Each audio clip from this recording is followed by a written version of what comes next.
All right, ladies and gentlemen, we're back. We are about halfway through the competition at this point. We coming up. We have two groups of 12. We're gonna do a round robin again, and we're gonna cut it from 12 down to 6 from each group. So those two groups of 12. Cut it down from 6 to each group to give us 12, and then from there we go into our normal heads-up matches where they essentially take the top two. So when we have 12, we'll have 4 groups of 3 players on the tee box at a time. They'll take the top 2 drives of that set, and then we'll cut it down until we have ourselves a winner. We did this to cut out the double elimination that we've normally had to run due to a large quantity of players. It's a good problem to have.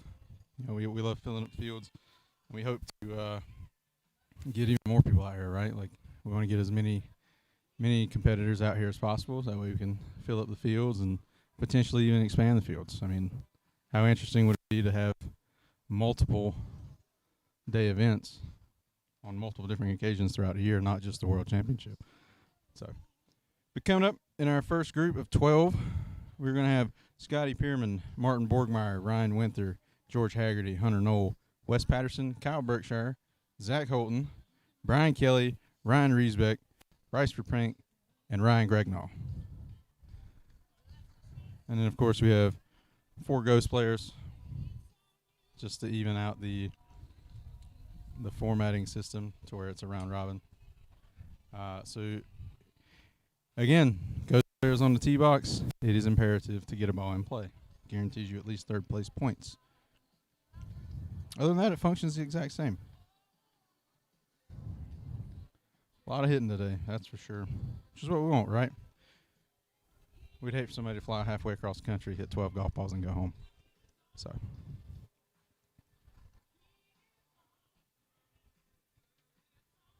All right, well, we were shooting for a 2:30 start time, but it looks like we're slightly behind schedule there. You can see Scotty Pierman there in slot 1. Get rid of the scoreboard for you.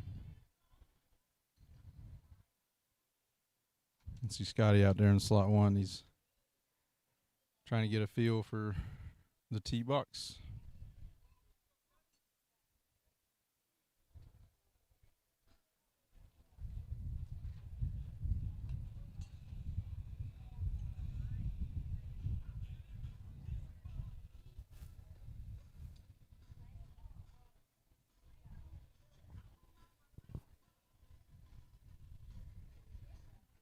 Okay, and be right back.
Hello.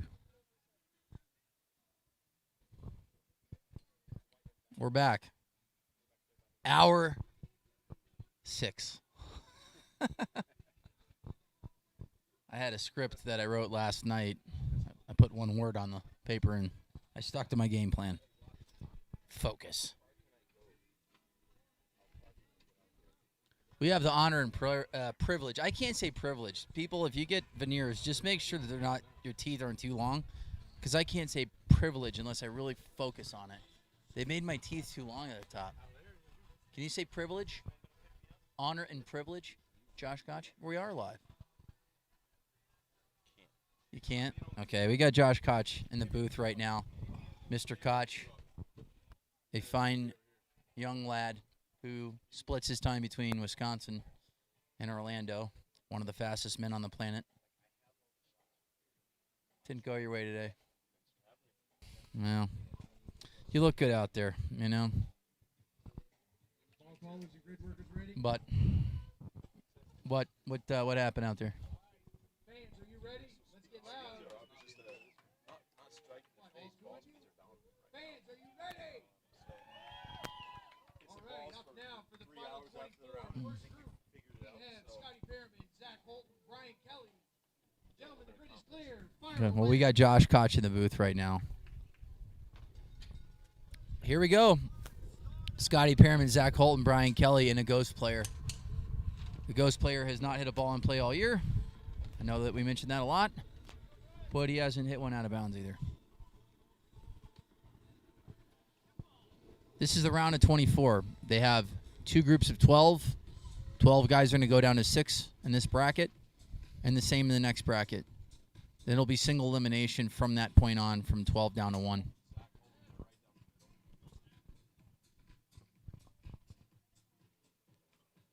Josh, come over here. Let's talk. Let's have a chat. If there was a ball flight that you would choose today, what would you prefer? Well, most of the day when I was hitting, it was off the right just a little bit. So I think I like the draw, but it looks like it might be off the left now. So this is a west to east grid, and we have a west wind right now. It actually looks like it might be coming slightly northwest, so that will favor a cut. Scotty Perriman today had a southwest wind, and his high draw. A lot of guys that hit draws today that hit the ball well. I mean, your prototypical ball flight is a high cut, so this is a type of wind that you would prefer. Yeah. Actually, the last couple events was trying to hit it right to left, try to be a little bit more versatile. Obviously, I do like that high fade.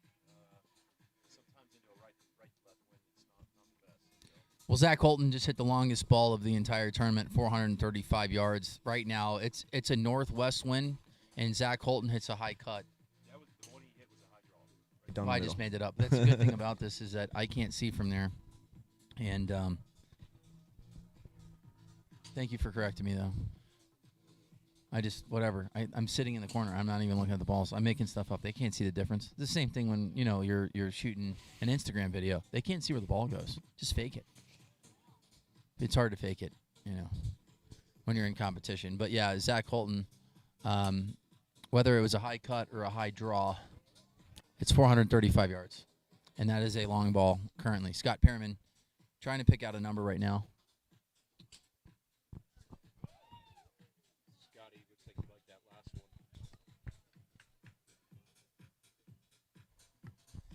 Not working? Next up on the team for their first set in slot 1. All right, so we're working on microphones with Josh Koch. In slot 3, We good? All right. Okay. Wes Patterson and Bryce McLean. Yes, so Scotty like that last one, waiting on a number from him. Look at that set from Zach Holton. He's got 4 out of the first 5 balls in play at 405, 435, 432, and 427.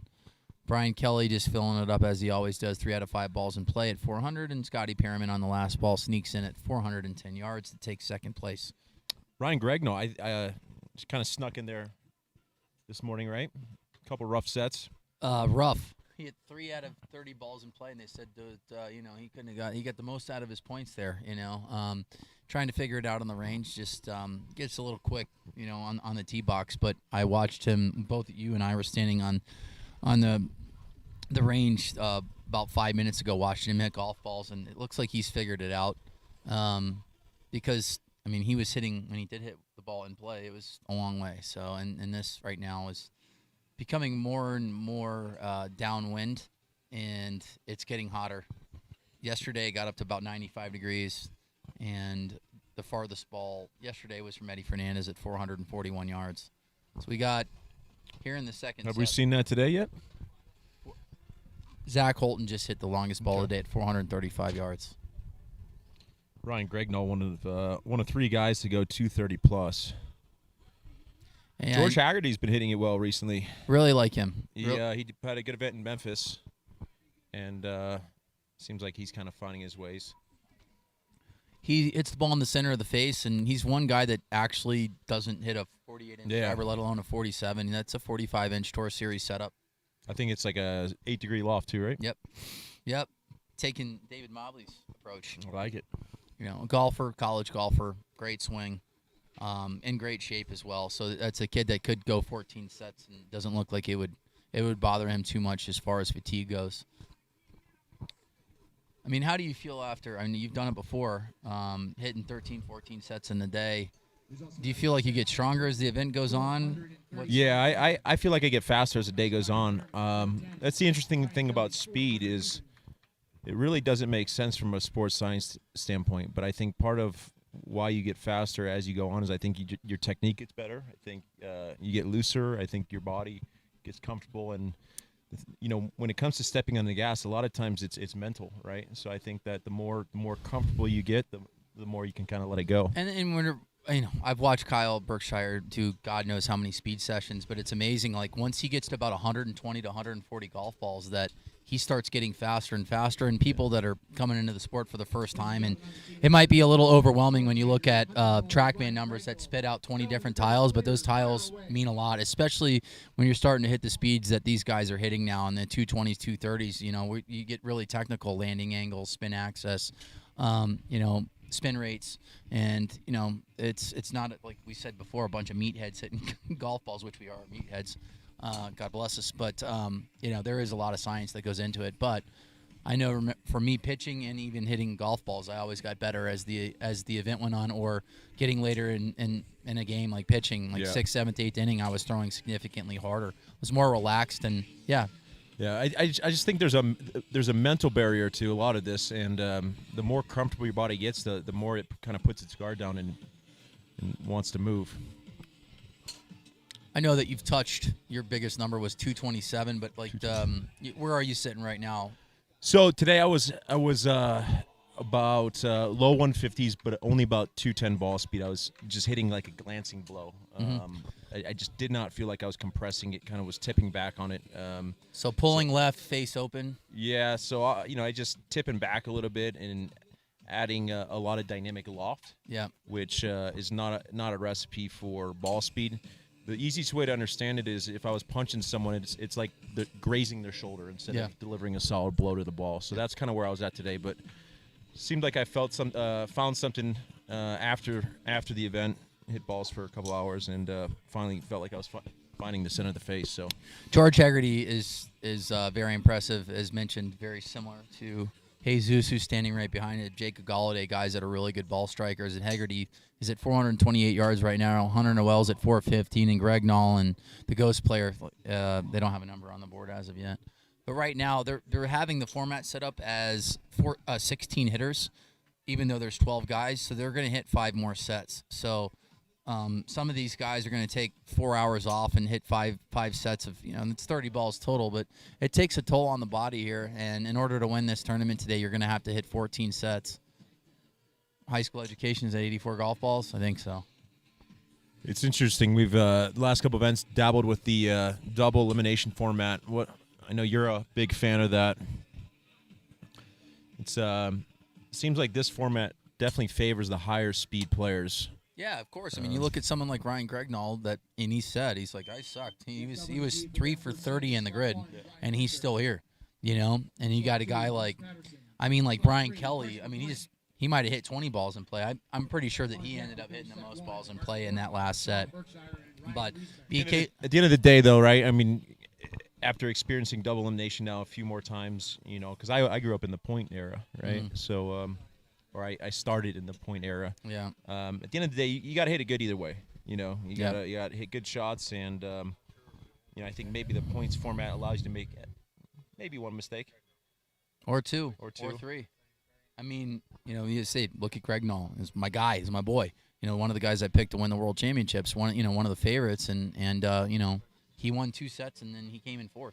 You know, he ended up with 425 points or whatever it may be. Maybe he had a little bit more, but yeah, it's just Good you to can see, have some bad sets. Yeah, good to see Ryan Winter back.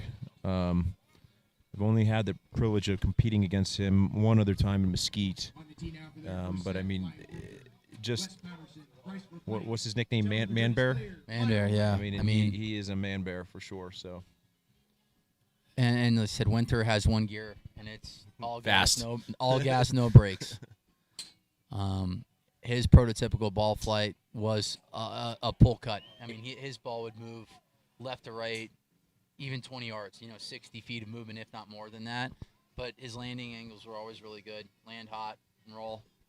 It's amazing, like when you watch him, he doesn't have a long backswing, not much movement from the feet either. But I mean, it's just so violent through the ball. Yep. Yep. And you got Bryce Verplank here in slot number 3, who made the semifinals at the World Championships. Wes made the quarterfinals in the World Championships. And, different hitters. Wes is more of a guy that's going to hit a little bit lower of a launch. And that benefits him on this type of grid, too. And he's going to get some good rollout. And Bryce hits it really high. So, and then you have, Winter that just hits a turbo cut. That, like I said, he hits a good penetrating ball flight. So Winter's on the board at 401. Wes and Bryce are still looking to get on the board as of right now. Bryce, a former pitcher at the University of Texas. Yeah. It's interesting. You see a lot of pitchers and baseball players getting into the sport of long drive. I think there's a lot of similarities between the sequencing of the two motions. All 3 guys on the tee box are all baseball players. Every one of them. Winter, Wes played pro ball, and Bryce Verplank. I mean, they're all baseball players. A vast majority of them are. Can you explain that, you being a coach?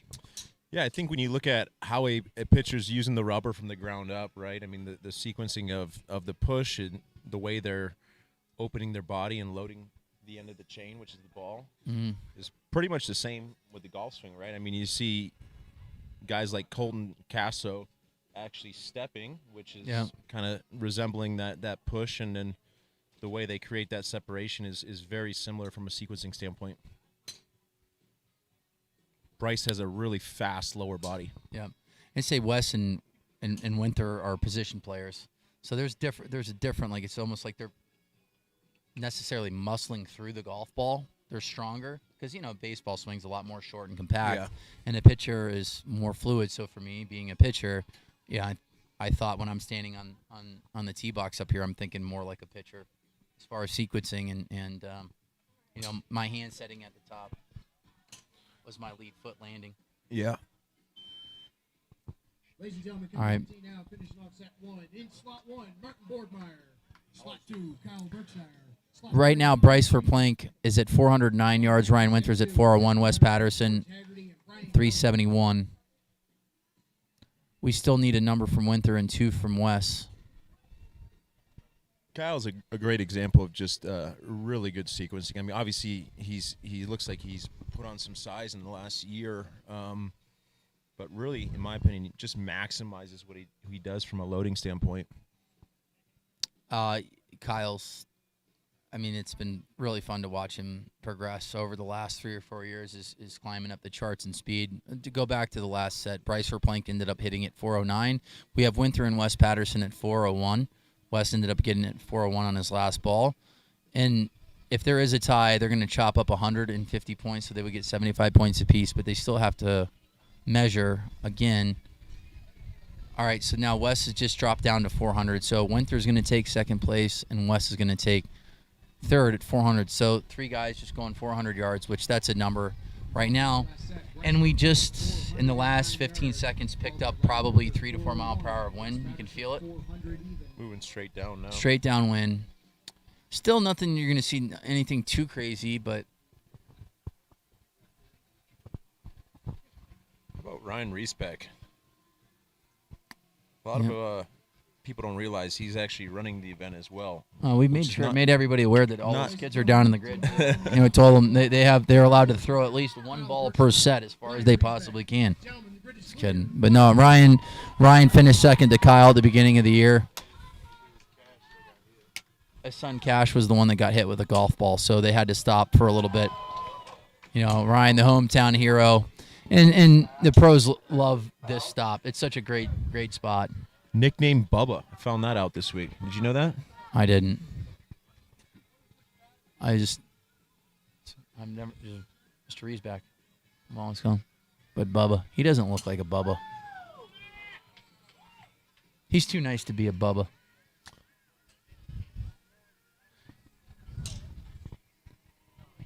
All right, Martin Borgmeyer. I really like Martin Borgmeyer today, though.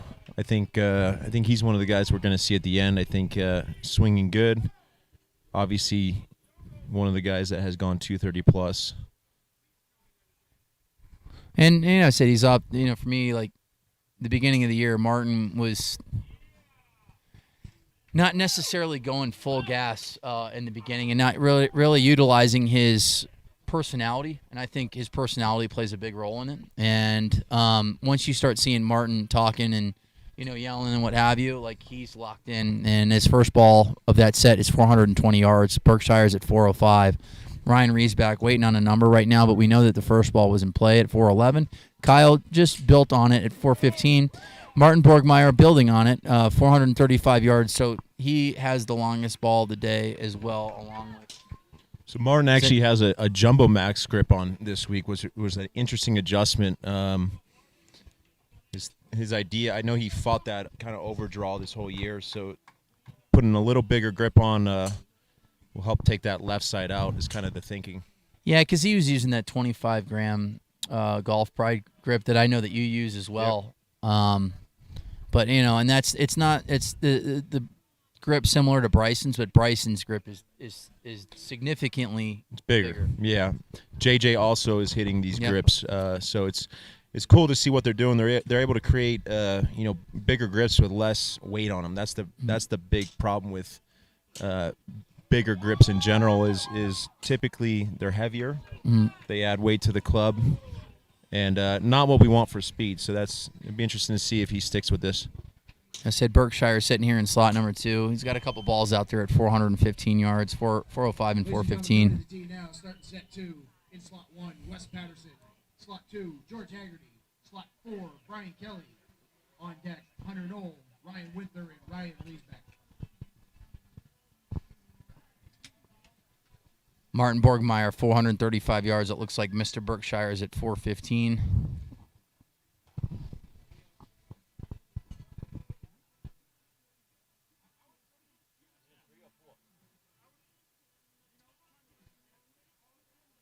It's amazing. You look at Kyle. I mean, he's generating so much speed now, and he's really not even getting that much past parallel. It looks a little shortened up right now, and I know that there was things that he wanted to work on today. He wanted to go to try the D20. It's kind of like what he did D20 shaft. Yeah, it was like in Rochester when he ended up, taking the leap of faith and going to the LD30. So everyone's going to be hitting the D20 now. It's possible. And it's just like one of those deals where he's trying to commit to it. I think this tournament, just to kind of see how it reacts. Because when Kyle went to whether it was the 60 D30 Plus or the LD30, which is the Patterson shaft that a lot of guys are using right now, Kyle ended up going 17 for 17, where he won every single set and ended up winning the tournament. And then, he hasn't looked back from that. He's been using, a 240 CPN shaft and now potentially like a 230, 225, 220 shaft. That run was really amazing. He won. Started where, in Rochester or Tennessee? Rochester, then went to Tennessee and then capped it off with a world championship belt in 2019, and then obviously COVID hit the next year, and he kind of picked it up again at the end of last year, and he's been on an amazing run. I mean, he's ended up winning the national championships out in Memphis. I mean, he hasn't been beaten. And, at the end of the day, Justin James came in second as well. in 2020 out in Memphis for the national championships. But Justin really impresses me. I think if I had to pick one of the most explosive guys in long drive, I think it's Justin James. I mean, Because he's not a tall guy. I mean, maybe 6 feet, but in my opinion, probably the strongest and most explosive guy on the tour. yeah, I mean, him and Kyle have been the best hitters on the planet since 2017. JJ came in 2016 and made, I believe he lost in the semis that year, and Joe Miller ended up winning it in 2016. But I mean, JJ and Kyle have been the best hitters on the planet, and you guys are just pushing the envelope. We mentioned it earlier that it was 230, then it was 231, then it was 232. I mean, like literally a mile per hour by mile per hour, and the first time, Kyle ended up skipping 235 and went up to 236, but. With these speeds, I mean, do you realistically think that we can get to 240? Yeah, I mean, I think being 4 miles an hour away right now with Kyle. Obviously, if anyone's going to do it, it's going to be Kyle right now. But I definitely see it. Definitely, I'll be honest. I didn't think it was possible, but I'm now seeing it. And there's so many things that go into it. Type of ball we're hitting. Club faces, shafts. Down the road, will that play a role? Maybe, maybe not. But I think, someone was telling me about Kyle this week, and it's really amazing. He's just gotten better and better every year. It's been a slow growth, and he's worked his butt off and deserves everything he's gotten. And it's fun to kind of see him push these limits. And I've learned so much from just watching him and being around him and studying his swing. So. Right now, Brian Kelly is the only one with a mark on the board at 392 yards. Hegarty and Wes are trying to find one here. Wes is OB on his first 5 balls. Hegarty trying to reset here. Someone who's looked good to start the tournament.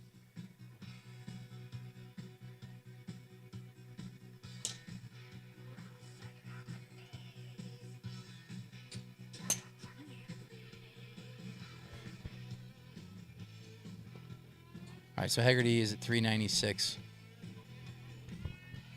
Kid's a good hitter, man. We got Hegarty and Brian Kelly at 396. Next up in the tee in slot 1, Hunter Knoll. Slot 2, Ryan Winter. Slot 4, Ryan Riesbeck. On deck, Zach Bolton, Martin Borgmeyer, and Bryson Verplank.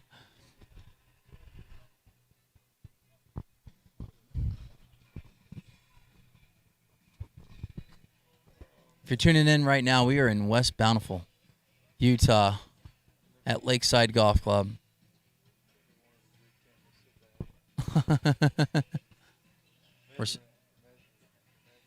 Yeah, there's been a lot of close measurements today. We're at the PLDA Rockwell Blast.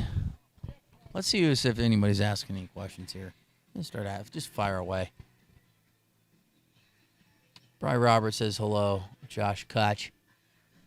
Brandon Flynn, he'll be at the bottom half of this group in the round of 24. Brandon Flynn hit the ball well today. Brittany Dobbin, hello.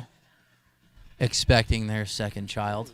Congratulations. George Hegarty, second longest ball today. Technically the third, 434 yards. So they don't have to worry about a measurement now on that one. This is a good window for that driver, right? I mean, anytime you're hitting an 8-degree driver, you're going to be launching it pretty high, right? Yep. So wind at the back, higher launch, maybe a little bit higher spin as well. That's a good combination for this win. Ryan Riesbeck. Gentlemen, the grid is clear. Fire away. Yeah, I really like George Hegarty. He had 3 balls in play there too, and kept building on it.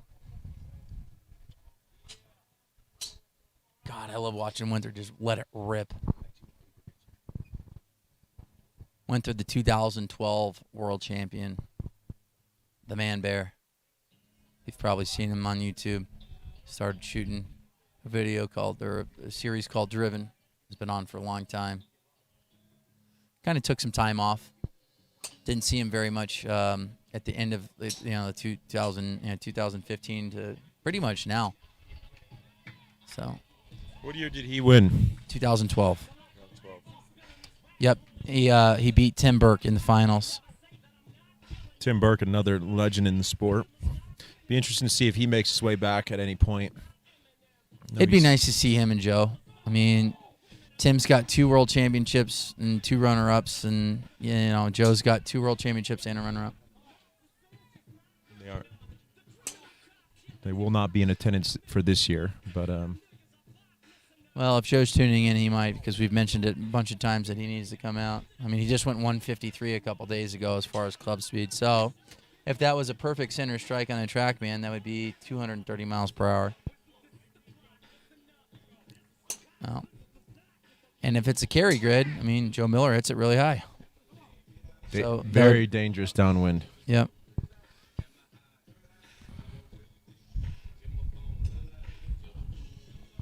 Right now, Ryan Riesback is the only one on the board with a 410-yard drive. Winter and Hunter Noel are still trying to find a number.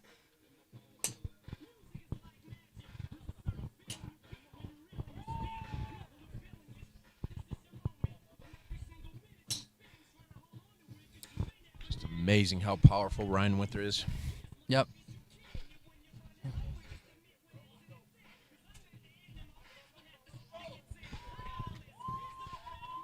So this is the second round for these guys in the top half of the 12 hitters. They're taking 6 out of the 12. Riesback's still in the lead at 410. He's got a bunch of balls in play. Winter doesn't like it. He's OB. Hunter Noel potentially could be OB. So these OB sets are tough here. I mean, but there's been a lot of OBs. And surprisingly, because it's like I said, the grid's pretty wide.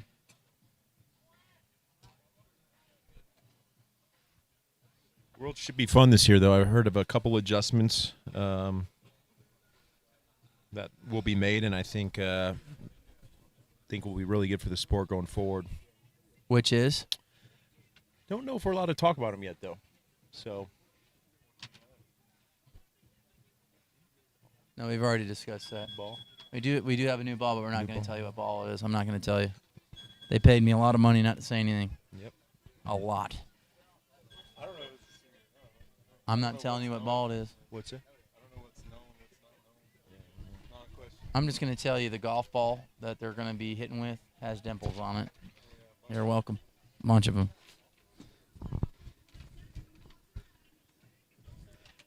As of right now, the only person that had a number on the board in that last set was Ryan Riesback. So Ryan Riesback's going to take 200 points. Hunter Noel and Ryan Winter, no marks.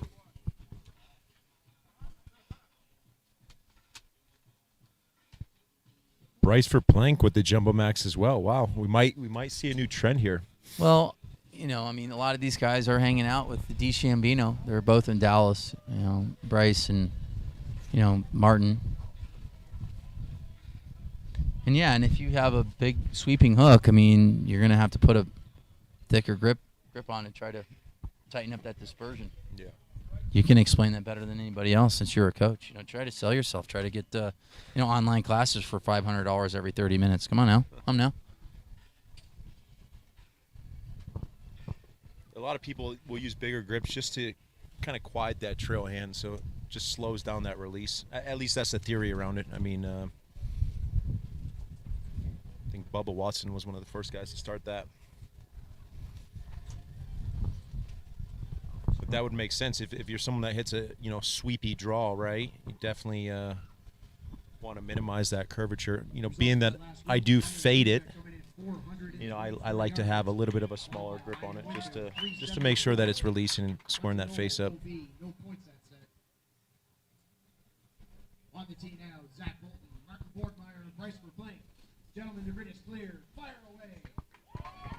Zach Holden is a really impressive hitter. Obviously finished second here last year, and kind of beat himself. I know Martin obviously had an amazing event, but Martin likes it. But Zach Holden went OB in the finals last year.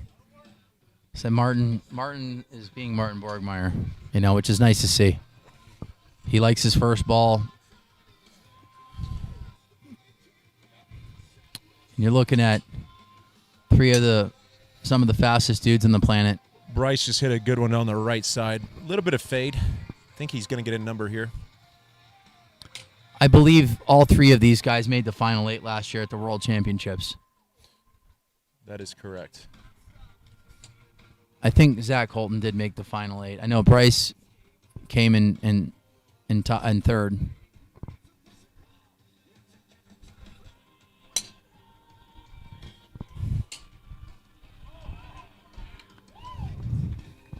Martin Borgmeyer, 420 yards. Bryce Verplank, 406. Zach Holton still working on a number. I believe Martin and Bryce came third, fourth, right? Josh? I believe so. They were in Yeah. the Final Four, yes. Zach Holton takes the lead at 431 yards. Wind's picked up. Like right now, if a center punch golf ball is hit, this is going to be the longest one of the day. It's up. I'm not going to say significantly, but it's probably 6-7 mile per hour straight downwind, and it's getting hotter. The last one for Martin was OB left. Oh, he's got one more. Maybe two. Ooh, it looks like Bryce Verplank just hurt himself. Looks like Bryce Verplank just hurt his wrist. That's the problem, when you're swinging at these types of speeds. It's almost, I don't think you should hit. Bryce, don't hit, dude. Now Bryce is gonna up and hit. I just told him not to hit. I mean, he obviously fucked his hand up. Pardon my French. You can delete that. So sorry, that's my first F-bomb in like 4 episodes, and then like 30 hours of whatever. But these guys are our friends here, and you don't like seeing any of them hurt right now. And it looks like he hurt himself. He doesn't need to hit. He needs to shut it down. So, apologize for the F-bomb. I'll deduct my pay, Robbie. But yeah, no, these are our friends. So you never want to see any of them hurt. Like last year watching Greg Nall fall, But, Bryce, at least he felt something in his wrist, and you can tell right away that he hurt himself. And I'm just happy that he didn't hit. It's not a good sign, like where he was gripping, not to give a preliminary diagnosis, but obviously you see some guys dealing with hamate bone fractures. Bryson, Nick Kiefer was another one that had it. So Martin Borgmeyer, 448 yards, 449 yards. So Martin, and like I said, Martin's taking advantage of right now him relaxing. When he's relaxed, he's hitting the ball significantly farther. He's the guy to beat today. Yeah, right now he looks phenomenal. I mean, he's being himself, and I don't like saying this, but it looks like Bryce Verplank. I mean, if he probably should not hit the rest of the day, because you could tell right away that zapped him hard.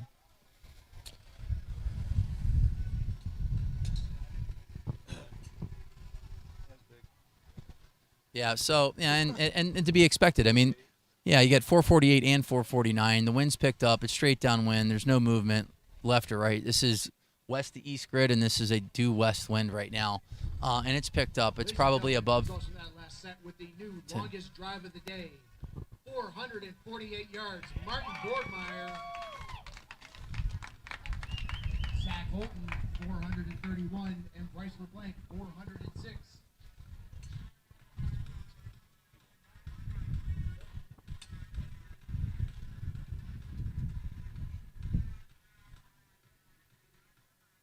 Ladies and gentlemen, on the tee now. All right, so right now we have Kyle Berkshire in slot number 1, Scotty Perriman in 2, and Ryan Gregnall in slot number 4. The Ghost players in slot 3. So even though there's only 3 guys on a tee box, each guy will hit in every single box, with the Ghost player just filling in. You got to like Scotty Perriman here too. Just he's hitting the ball so high. Yeah, that's perfect for this wind. Obviously, downwind, got to launch it as high as you can. And it'll be interesting for me to see, Greg Nall. Greg Nall knows that he has to step on the gas here, and I actually think that's going to benefit him. Where he just doesn't, he's not thinking about shots, he's just thinking about speed. He's going to try to hit it as hard as he possibly can. And I think we're going to see some big numbers from Greg Nall in this set. 441 yards from Scotty Perriman, 410 from Greg Nall. Berkshire still working on a number here. But Scotty Perriman hits the ball really high. And right now, spinning it a little bit. It's high. It's downwind. It's landing and rolling. We were worried at the beginning of the day if we had a nice gust of wind, if the grid was going to be able to hold 469. But right now, Martin Borgmeyer is testing the limits of this grid at 449 yards. Scotty Pearman in Big a ball nice from little Scotty rhythm. on the right side. Let's see if it holds.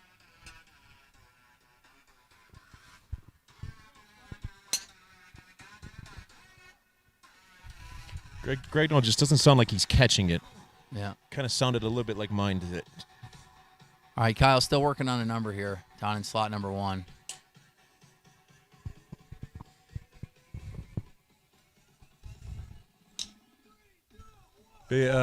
Kyle hit that one down the right side. Looked like it was cutting a little bit. Maybe he caught it a little low on the face.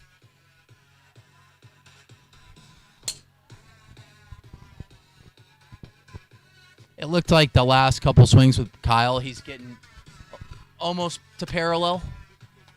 Earlier on in the day, he hasn't gone past parallel whatsoever. But I think Kyle's going to 441 yards. So him and Scotty Pearman are tied right now at 441 yards. And that was the first time I saw him get almost at parallel. So Big ball right down, and that's the first Main time, Street right there. Yeah, it's the first time we've got any reaction really out of Kyle today. And like I said, this is a marathon. This is a very, very long tournament. There's 14 sets if you want to win, and you really got to truly conserve your energy. And I think knowing Kyle, him seeing Martin put up a 449 is going to fuel him a little bit, 455 yards from Kyle Berkshire. Last 3 swings of Kyle Berkshire, he's starting to get it parallel. And,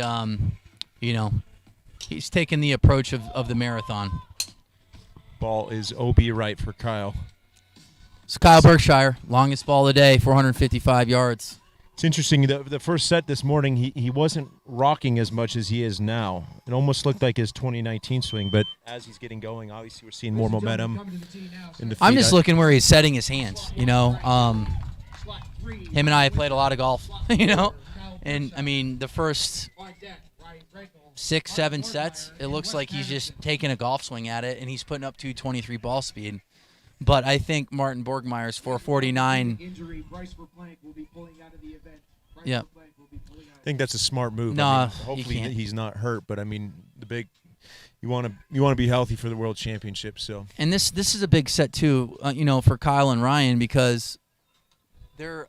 Oh no, if Bryce Verplank's not on the tee box as of right now, I thought there was only going to be 2 guys on the tee box, so that's going to be a huge set with that ghost player. So that'll be a big factor of 200 and 100 points. So they literally just got to hit one ball and play. 227.5 from Kyle Berkshire. Curious to see now what he does here. 455 yards. And Followed by Scotty he 441 yards. Ryan Gregnell 422 yards.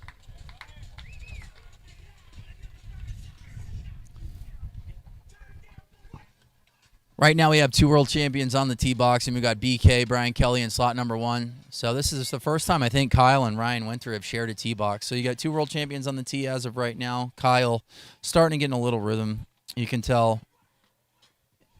And I know this has been a 7-hour broadcast, but Kyle's in for the marathon, and slowly but surely you're starting to see his hand set a little bit right at parallel, and before it was just nice controlled swing. I'm liking the tighter pants too. I think that's Of course. I'm liking the pink shirt too. Yeah. All right, 2 world champions in slot 3 and 4. Kyle Berkshire, 2019 and 2021 world champ in the featured slot.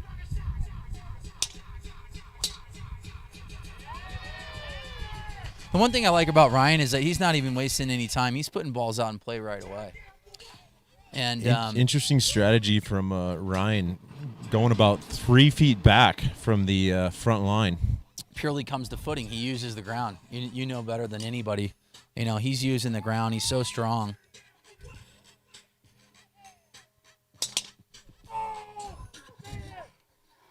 There's 224 miles an hour from Kyle. And right now, if I'm Brian Kelly, I'm just doing what I do all day. Just keep hitting balls in play. Try to hit as many balls as possible because Brian can hit at 420 on this grid. And if someone doesn't hit the center of the club face, he can win this set. So But it's hard. It's hard not to go full gas when you got 2 world champions on the tee box.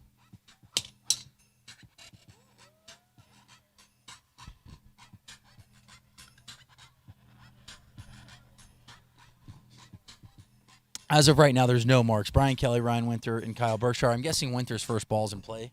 411 yards. Wind has died down, so that's a nice number right now. We had about a 5-minute gap where there was some decent wind. Last swing from Kyle was 155, 225.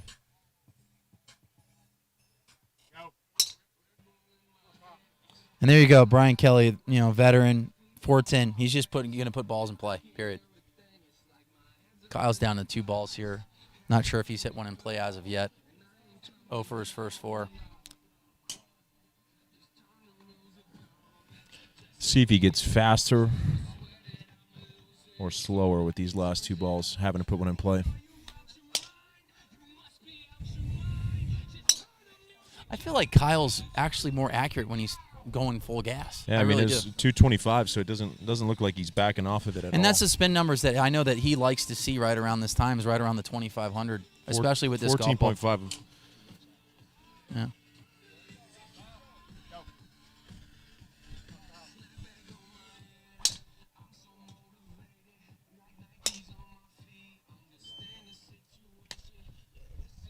Next up on the tee for their third set in slot 1, Ryan Bragnall.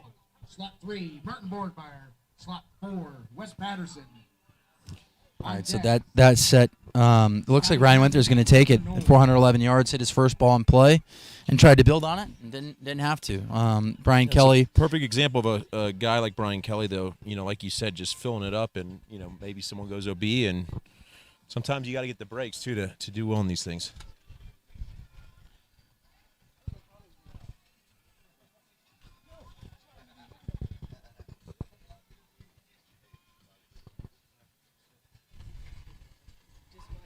Results of that last group. Ryan Winter coming in 411 yards, followed right behind by Brian Kelly at 410. So you got Martin Borgmeyer, Wes Patterson, and Greg Null. So 2 guys that have gone 230 plus. Obviously, Martin's feeling it right now.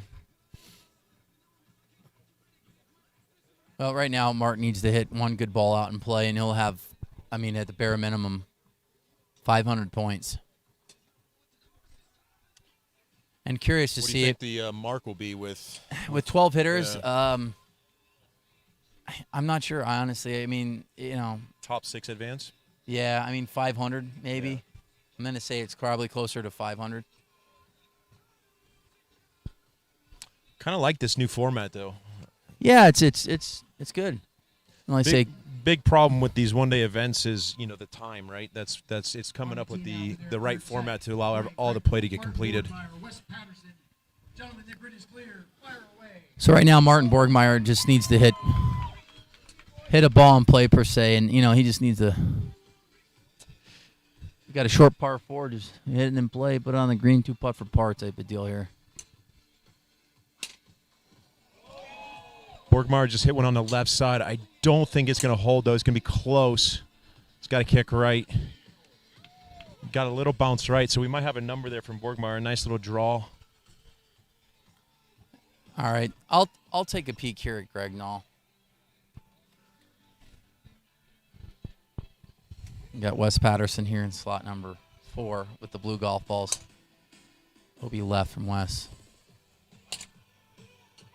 This is a laser from Mr. Borgmeyer, but too much right to left. Landing now. Don't think that one's going to stay in play. Yeah, Greg Nolan, it just doesn't sound like he's catching it today. Mm-hmm. The collision just sounds a little clicky. But you never know, man. Sometimes with these things, you find it at the right time, right at the end. Big ball from Wes Patterson down the right side. If that one stays in play, that's a good ball flight right there. Really like that ball. Martin hit one down the middle. I think it was low on the face, though. Yeah, I liked Wes's ball better if that one stayed in. That one hugged that line. But Martin's at 434. So, and it's really just coming down to ball speed there. Martin's fast. Like, really fast.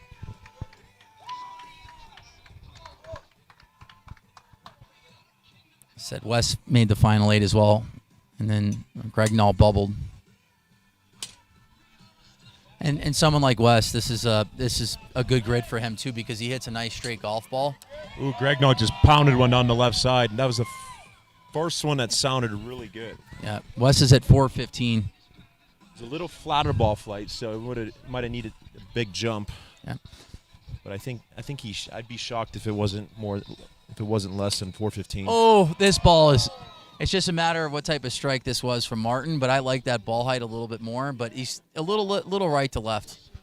I wish every ball was the yellow golf ball because you can see those all day. OB right for Gregnaw. Wes Patterson building on it, 427 yards. So this is the longest set of the tournament so far. We got Borgmeyer at 34, Patterson at 27, and Gregnaw at 21. Ooh, Gregnaw just pounded one on the right side. Really nice ball flight. Let's see the bounce. I mean, you're looking at guys that know how to make final eights on that tee box. Not a huge bounce, but could have a good number there. Obviously, a lot of horsepower.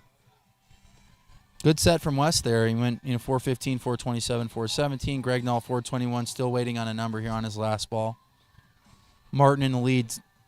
Worst case scenario, takes second place at Gregnaw. Does hit it farther than 434. 445 yards from Ryan Gregnaw. So there you go. Yeah. You're looking at a guy. You're looking at a format that benefits a guy that's fast. Gregnaw, like he'll even say he had a horrendous, 30 balls. He hit two really clean, and he got one in play and ended up advancing. And now, like a guy like him that can get hot late is a guy that you might see, at the end of this event competing for a championship. I don't know why, but I have a feeling about Gregnaw heating up here. So it's interesting. That was a flatter ball flight. Yeah. So most of these guys are launching these balls to the moon, but that was a lot flatter ball flight with this wind being at the back. All right, so Gregnaw, after going OB and taking a third place, is now at 250 points in sixth place, tied with Ryan Riesback and Brian Kelly. Riesback still has a set left. Kyle Berkshire is at 300. So we'll say the top 8 right now. Bryce Verplank is out, unfortunately. Martin Borgmeyer, George Hegarty, Ryan Winter, Kyle Berkshire, Zach Holton, and Ryan Gregnaw. Well, top 5 really matter because 6th, 7th, and 8th are tied. And Riesback still needs to hit. Here. Yeah, they're taking 6 hitters. Ladies and gentlemen, on the tee now, Scotty Pearman, Hunter Knoll. Gentlemen, the grid is clear. Fire away. All right, so this is huge here because right now anybody that hasn't hit with Bryce Verplank is going to get they're going to share 200 and 100 Scotty points. just smoked one down the middle. Nice high draw. It's going to be interesting to see what that number is compared to Gregnall's because they were on the same line. Scotty hit a lot higher ball. Gregnaw was a lot flatter, and we'll see what the comparison is. Well, Scotty ended up going 441, so that was his longest ball so far in this group of 12 hitters. Scotty also a 220-plus guy. Yeah. So 419, so it's interesting. I don't know if that's just horsepower or... But Scotty always looks nice and relaxed, You never see him exert too much energy, but he's got that killer instinct and look on his face. He's a competitor. He's tough as nails, and he's, a 2-time amateur world champion and the 2021 PLDA Player of the Year. Another good one down the right side. Absolutely moonball. He's gonna be in 100%. It released too, and that ball was in the air for a long time. Yeah, it just hitting these to the moon. 431 from Scotty Pearman on ball number 2. He's building on it, but he's got 3 balls in play as of right now. Curious to see if that last ball went at 428. There you go. This one's a little bit lower of a ball Down flight. the left side. Should hold. Did he hit it a little skinny? He didn't get a reaction out of him, but Oop, it bounced right, though, so he should have a number.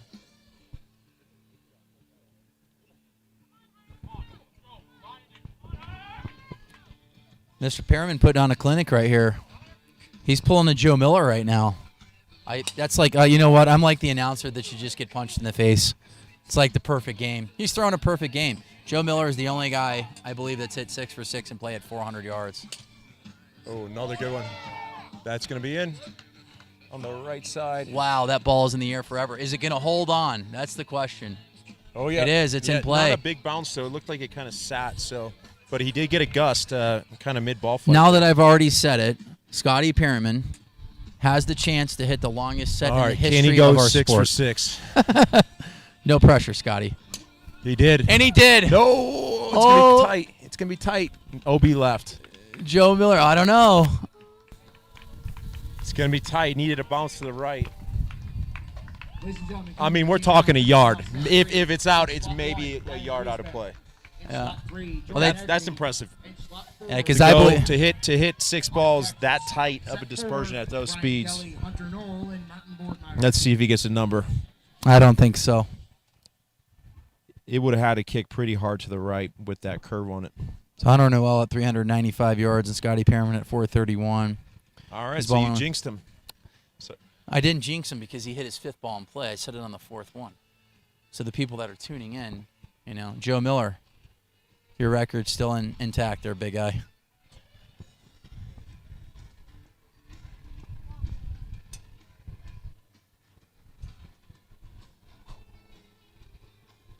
Will there ever be a team format? Yeah, the last team tournament ever, the guy that's on the microphone and Press Laprie ended up winning it.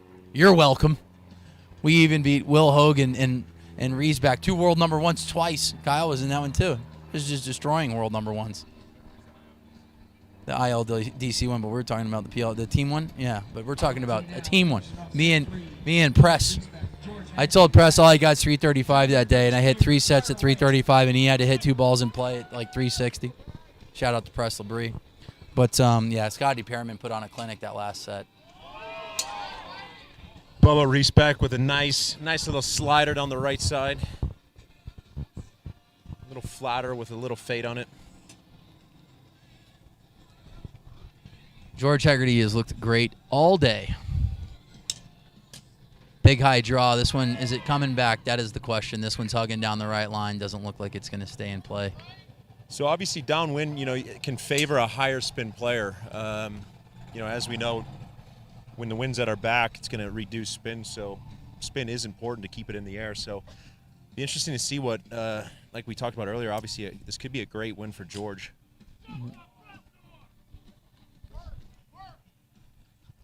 Once again, the featured slot is slot 4 and cannot see the ball. This ball is a big ball down the left side. It was a low launch. Trying to get a reaction from Zach. He doesn't like it very much, but it looks like that one's in play. I will say I am looking forward to never hitting a blue golf ball ever again. Actually, I might be done. I might never have to hit it again. So we'll see. Yeah.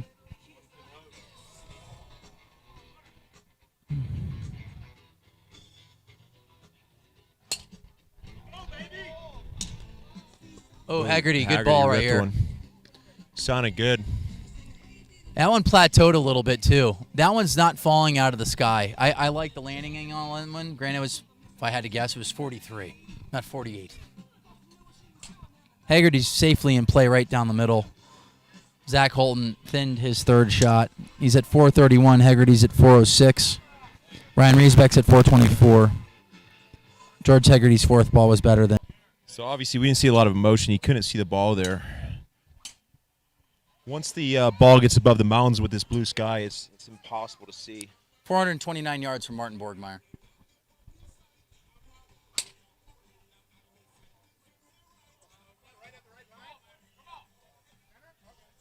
Another one right down the middle. No, I know. Yeah, like right now, Martin's just talking about he can't see the golf ball.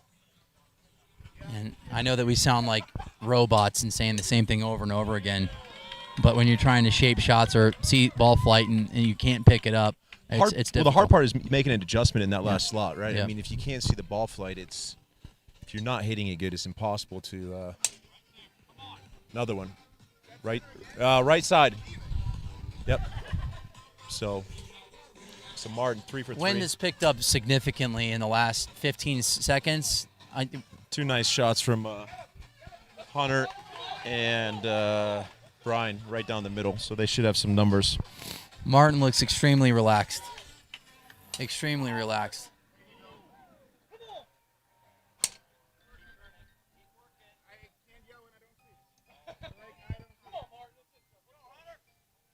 And like I said, you got BK just doing his deal, just hitting balls.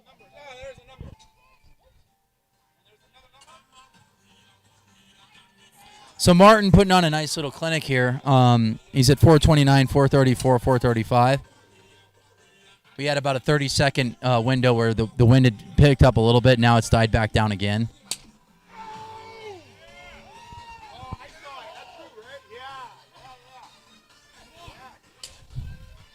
And it looks like Martin's pants are getting tighter as this tournament goes on.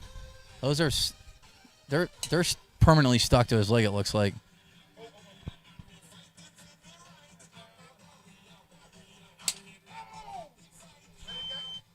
Next up in the tee, in slot 2, Ryan Gregnell. Slot 3, Zach Holton. Slot 4, Ryan Winter. On deck, All right, tough set there for Hunter Oil with OB.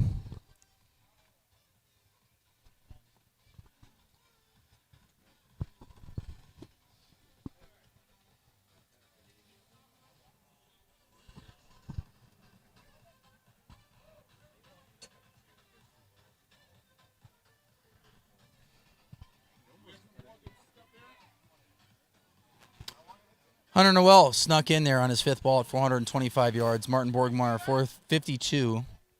And Brian Kelly at 395.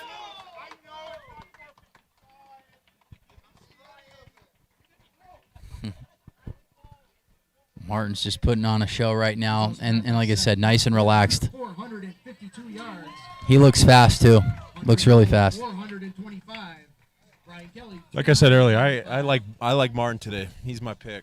He's looked really good. And one guy that I really liked seeing again today that got progressively better as the sets went on is Mark Costello. Costello looked really good. Really good. Obviously, Martin has a history. You know, he's won on this grid, so very comfortable. Yep. Yeah, Martin is the defending champion. And Ladies and gentlemen, on the tee now for their 4th set, Ryan Gregnell, Zach Holton, Ryan Winter. A lot of horsepower in this group. Yep. Fire away. Right now, Martin Borgmeyer safely in the lead. He's going to be into the final 12. Obi Wright, Zach Holden.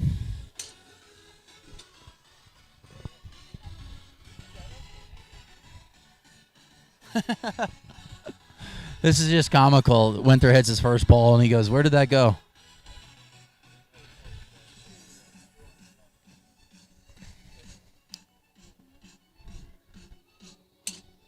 Ooh. Zach's just missing down that right side. That was just a block. He hit that. He hammered that ball. Gregnell hit one down the right side. It's actually drawn back, so it. Gregnell's starting to get loose. Yep. You know, like he's starting to get in a rhythm, and you know he's due. Gregnell's due for a big finish this year too. Yeah. He obviously putting up some massive club head speeds. In my opinion, I don't think to his standards he's had the year he expected. So I think he's due here. Yeah, I mean Gregnell's got some final 8s, and it's just really another big one down the right side.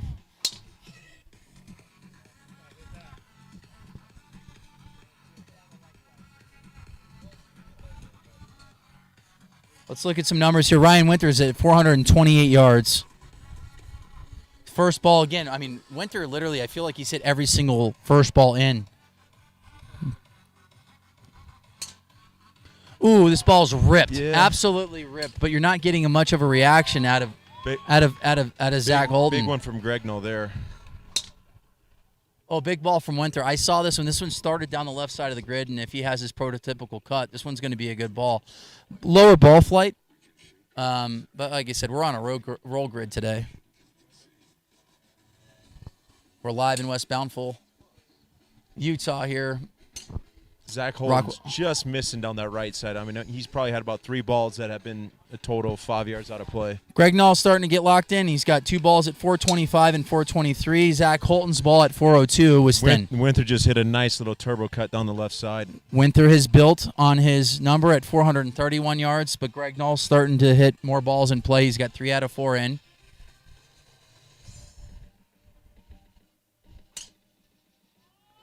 Huge ball from Gregnell down the right side. He doesn't like it. No? Next up in the tee, slot 2, Bryce Blank. Slot 3, Gregnell, 435. Winter looking back. I really liked Winter's. I like Winter's 5th ball if that one stayed in play. I really did. That was a nice flat ball flight, probably 130, 140 feet in the air. Winter looking back because he's looking at the numbers because he hit that 5th ball really good. Gregnall getting back in a rhythm now. 5 out of 6 balls in play. That's what I said. Sometimes, you just got to heat up at the right time with these things. Yep. Winter's 5th ball, like I said, that was the first time I was able to see the blue golf ball, but I hit a little too low. Winter's going to take 2nd place. Ryan Gregnall's going to take the win, 435 yards. Zach Holton at 407. Updated right now, Martin Borgmeyer's in the lead at 700 points. Zach Holton at 550. Ryan Winter at 500. Ryan Gregnall at 450. And we still have George Hegarty, Scotty Pearman, Ryan Riesback, Kyle Berkshire to hit. Hunter Noel just hit, and so did Brian Kelly. Bryce Verplank is out of the tournament, and Wes Patterson is sitting at 100 as of right now. If Wes goes win-win, he'll be at 500, so he still has a chance.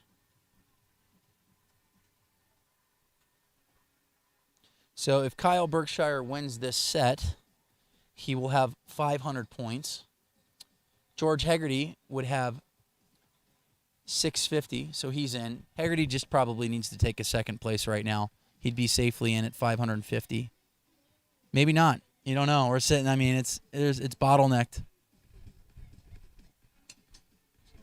So Bryce Verplank, and that's what we mentioned earlier. Bryce Verplank being out, there's only 2 guys on the tee box, so they're gonna if they hit one in play, they're gonna have 200 and 100 points.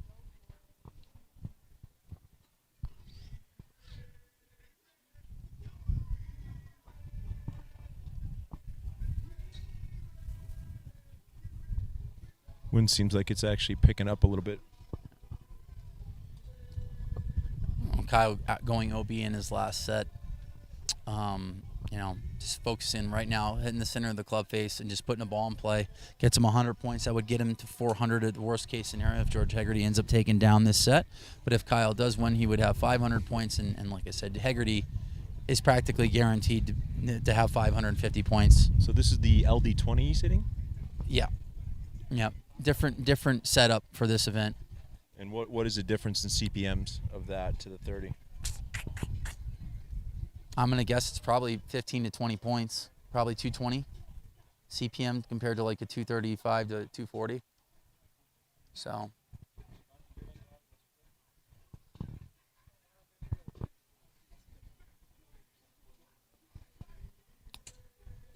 Bryce Verplank had to pull out on his 5th ball in the 2nd set. He ended up hurting his hand. Hopefully it's just nothing too serious. I know hands can be a little tricky. On that last set, in first place with 446 yards, Ryan Gregnall. Gregnall 446. 431. 431. 407. And there are side prizes here, or some action going on. So longest drive of the group. Wow. There you go. Sorry, Joe Miller. Joe Miller, wow. So his first ball that Gregnall, they said when OB went 446 yards. We're going to have to do the tally. I know that I can go through my, 6,000 memes that I posted on Lawn Drivers to see if Joe Miller still has the longest set in the history of our sport.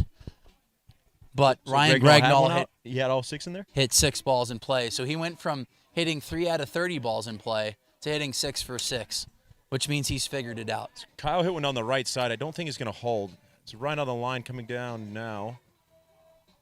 Unless they had a crazy bounce, I don't think that's going to stay in. All right, so right now, George Hegarty and Kyle just need to put a ball in play.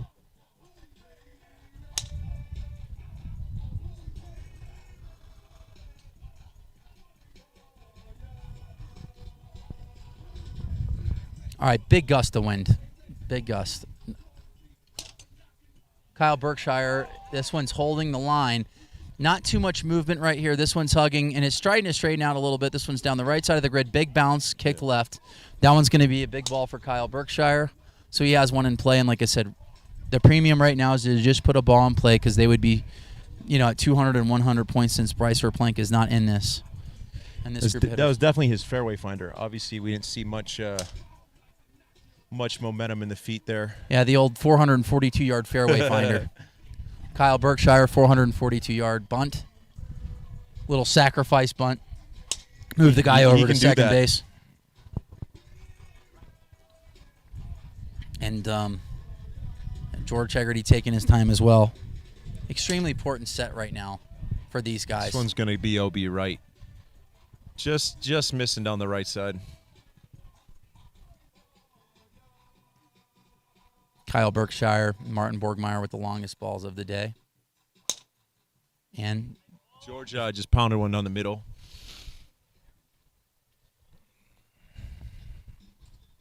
Martin looks very, very relaxed.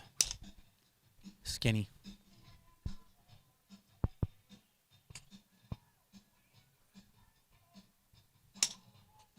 OB left for Haggerty. 417 from George Hegarty. Kyle just taking his time. And like I said, it just looks like, he's in for the marathon, and he's really, really pacing himself and conserving energy. You've only really seen him, yell at one ball. OB right. Looks like Kyle Berkshire is going to win this set at 442 yards. It's just interesting. Back to that fairway finder.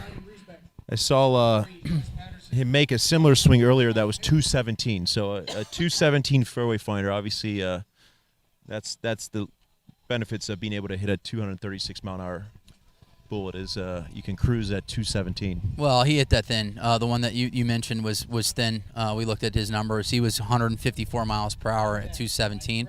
But the one that went 455 yards was 227.6 miles per hour ball speed. And with this golf ball, that's fast. And Yeah. and you mentioned Kyle's not rocking as of yet. He's not.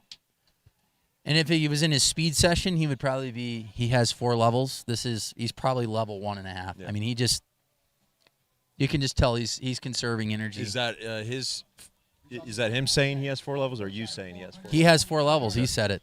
I've sat there and I've watched this kid, try to break records, which he has. What are the 4 levels? Let's. I think a lot of it has to do with, he listens to certain types of music. He'll start off with a 45-inch driver.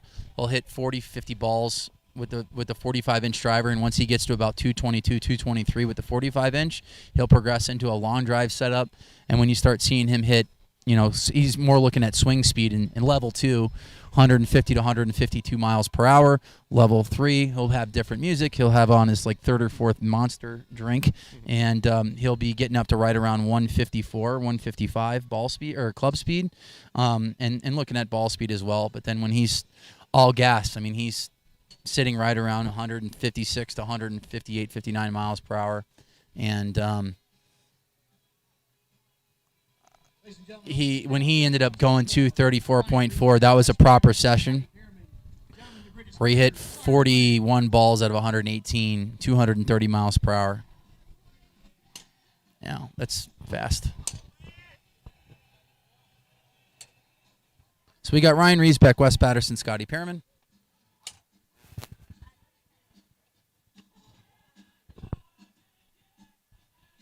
Martin Borgmeyer is in. Zach Holton is in. Respect down, hit one down the left side. It's going to be tight. And here's the thing. Right now, Wes can Wes goes win-win, he can have 500 points. So he still has a chance. He just hit a nice one down the right side. It's going to be close. It's going to be OB though. So Wes just started that out. That was a perfect ball flight as far as especially with the wind. We're in the middle of a gust right now. So, and I like that ball, that height from Wes as well. But it's interesting. Some of the flatter balls are actually being the longer numbers today. I don't know if it's hitting and just taking off, or sometimes if you hit it too high, it's coming down too sharp of a descent angle.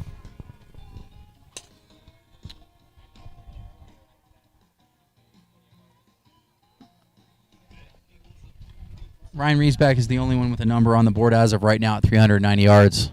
But the wind is picked up. Right now, this should be a 430, 440 yards. Scotty just number. hit a moon ball right down the Scotty likes it. Right side. Should be big.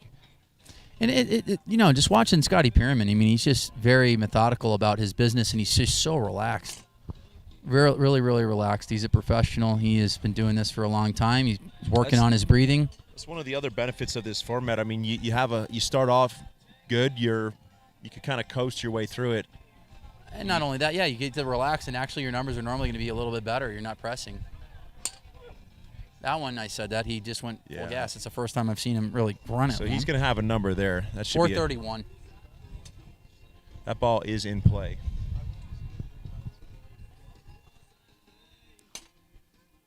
Wes Obi left. I really liked, that second or third ball that Wes hit was perfect. It just started out right. Been interested to see how far that one would have gone. All right, so Riesback's on the board at 390. Wes is looking for a number here. Wes has to win this set in order to be mathematically in. Big ball from Wes There you got it. Patterson. This one's hugging the line. Is it going to turn? Keep turning. Saying he's got a This number. one, hold, Needs a hold, bounce. hold. Big That was a bounce, big too. ball from Wes Patterson. Ryan Greco in slot 3. Scotty Pearman built on his fifth ball, too, 446 yards. So that wind picked up significantly, and we mentioned at the beginning of the set that a 430 and a 440 should be Kyle Berkshire, West attainable. Hunter Knoll. Let's see. So don't. Yeah, Scotty got a big gust from the wind. Yeah, but no, it Had nothing to do with him. yeah. We're waiting on a number from Wes. I liked his ball flight. He had a tight draw. He had a mid ball too, about 150, 160 feet in the air. Wes is more of a prototypical hitter that hits it a little bit lower. More like 130, 140. All right, let's But- see if Gregnall can build off this off that 6-for-6 set. We're gonna have to add. Wes went 423, so he ended up taking 100 points. Ryan Riesbeck at 390 and Scotty Pearman at 446. So big win for Scotty Pearman. Let's look at the board right now. Once that updates, he's going to be at 600 points. And here's the bubble right now. We got Ryan Gregnall at 450 points. Ryan Riesbeck at 400. Results in that last set, Scotty Pearman, Scotty Pearman's it's going to be at 600 points. So yeah, it's significantly higher in order to get in. It's not your typical 450. And this is huge for Ryan Riesbeck because Riesbeck is going up against Brian Kelly, and they're fighting for, where's BK at? Brian Kelly's got an outside chance here. I mean, he's going to have 500 points, but so will Kyle Berkshire, and so will, I believe, Ryan Gregnall's at 500 too, or is he at 450? ladies and gentlemen, on Ryan Winters at 500. Okay, Ryan Greco, Ryan Riesbeck, Brian Kelly. so Brian Kelly Fire away. has to win, and then he would need like Kyle Berkshire and Ryan Winter to both go OB in order to even tie. So, We'll be right for Respec. See if Gregnall can keep it all right, going. so Gregnall is. All right, so he's got another one in play. So He's he figured it out. Yeah, he 7 for 7 on the last 7 balls. Yep. And a guy like Gregnall is extremely dangerous. He's one of the fastest guys in the world, and he's one of the straightest guys on the planet too, as far as hitting that ball flight. And like I said, he was just off a little bit. I felt like he was jamming himself, and yeah. Big ball from Bubba Respec. Nice little draw down the left side. Gregnall's streak is going to be Yeah, over. it was a rope hook. Gregnall 411. So it's a start.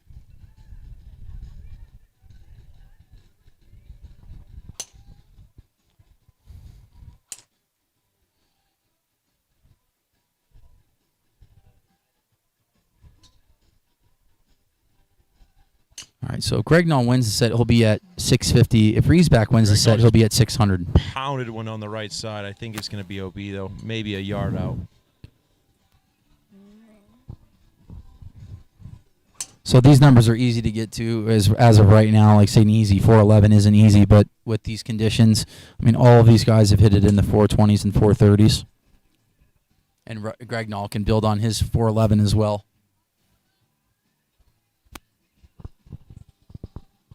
This is the fifth and final set. Huge ball from Gregnall. Got a little curve on it, though, down the left side. Looks like it's going to stay in play. Bounce pretty straight.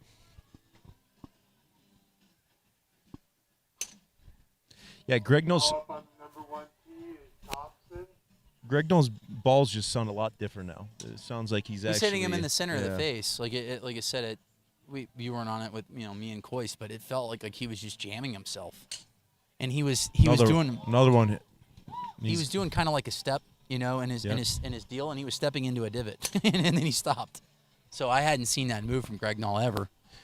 The tee boxes are a little uneven, so yeah, that's Ooh, big ball from Rees back here. This one's a big ball. You're not getting any reaction out of him. We'll look back if Ryan hit it good or not. Did you hit it good, Ryan? We want to know. No, Ryan didn't like it. He didn't play. For their fifth set in slot 1, Zach Bolton. Slot 2, Kyle Berkshire. So that was a big set for Ryan Gregnall. And slot 4, For him- Hunter Knoll. On deck to finish off this group of 12, George Haggerty, Ryan Winter, Martin Borgmeyer, and Scotty Pierman.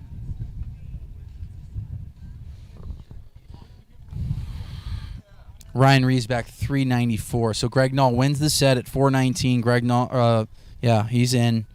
And now Who's also that last set, Ryan Gregnall, 419 yards, followed by Ryan Riesbeck, 394, Brian Kelly, 384.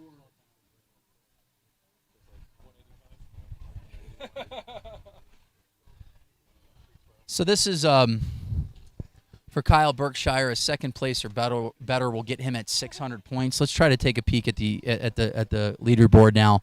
Ryan Gregnall is in at 650 points. Martin Borgmeyer is in without even hitting his fifth set. Scotty Pierman still hasn't hit his fifth set. He's at 600. So you got Zach Holton at 550, George Hegarty at 550, Kyle Berkshire and Ryan Winter at 500. So Berkshire, if he wins, he's going to have 700 points. If he takes second, he'll be at 600. On the tee now, Zach Bolton, Kyle Berkshire, Wes Patterson, Hunter Knoll. so this is the first set. We have 4 on the tee box. Yeah. So this is the first time there isn't a ghost player.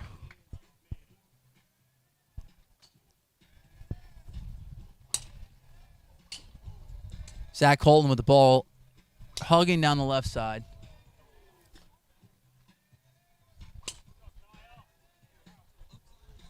All right, Wes looks like he's hitting a little bit higher here. Wes has got one ball in play here, right down the right center of the fairway. Big bounce, too.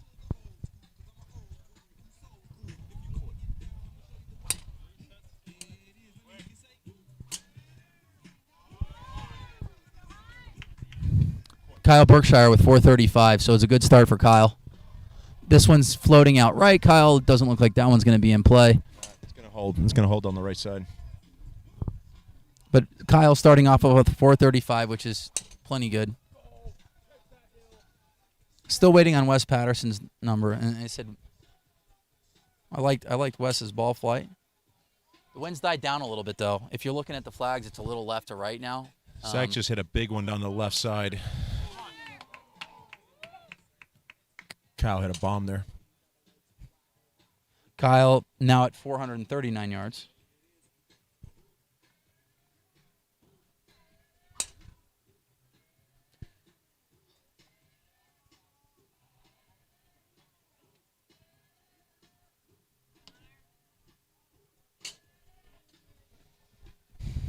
Wes Patterson 419 on that first ball. So I mean, really, it's just coming down to pure ball speed because Wes's ball flight looked really nice there, and Kyle being in the mid 220s right now. Wes is probably right in the teens, 215-ish. Wes just had knee surgery, I think, a couple weeks ago. So it's good to see him back. Kyle's starting to fill it up now. 439, 422, 428.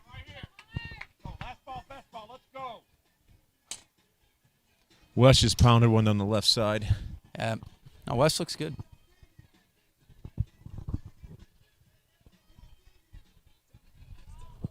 Kyle's starting to fill it up as well. He's got 4 balls in play right now. And still, you look at Kyle set his hands at the top. He's not even at parallel yet. Yeah. The final group. In slot 1, George Haggerty. In slot 2, Ryan Winter. Slot 3, Martin Borgmeyer. Slot 4, Scotty Pierman. Kyle Berkshire, it looks like he's got 5 balls in play. Points determined during the ties that need to be broken. This last ball went OB. Announce the top 6 players advancing to the final 12.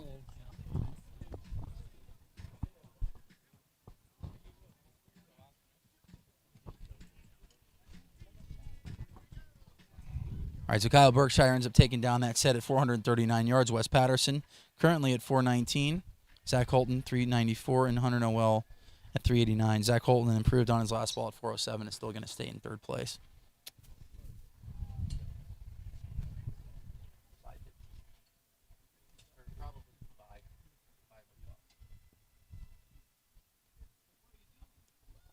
There's also that last set, Kyle Berkshire, 439 yards, followed by Wes Patterson, 419. Zach Holton, 407, and Hunter Knoll, 389. Kyle Berkshire right now at 700 points. He is in the lead currently. Martin Borgmeyer still has a set to go. So if Martin, takes a second place, he'll have 800. Scotty Perriman can win the set and have 800 points. But right now, Ryan Winter takes second place. He'll have 650 points. If he wins, he'll have 700. He's in. George Hegarty wins, he's in. George Hegarty can take second and have 650 points and be tied with Ryan Gregnall at third. Scotty Perriman is at 600. It's log jammed at the top here. When you've been standing and staring at a computer screen and golf balls for 8 hours, your brain just kind of, yeah. But we're trying here.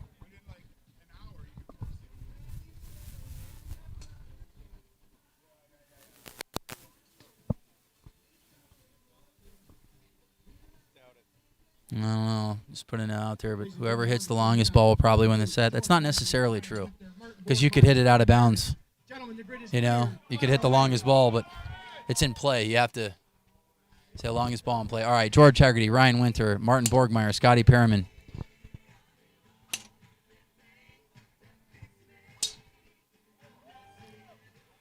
Winter just keeps pounding that first ball out in play, every time, and then he's just builds on it, or at least tries to. George Hegarty in slot number 1.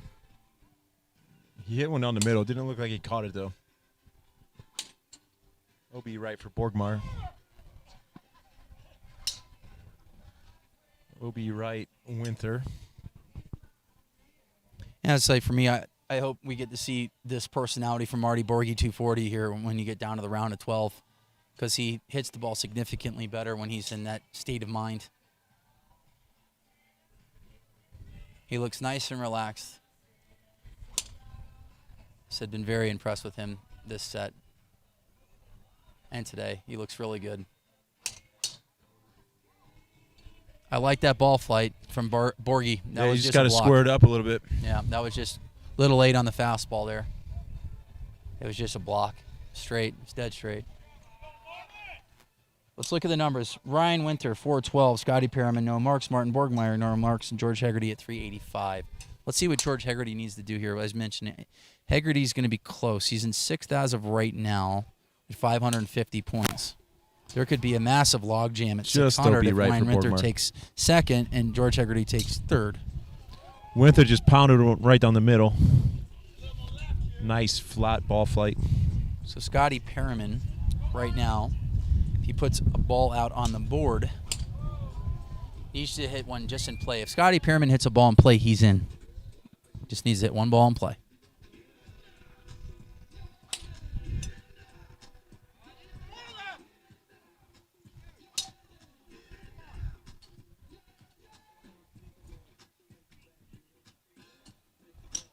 Right now, there's no marks for Scotty Perriman. Taking a nice deep breath here.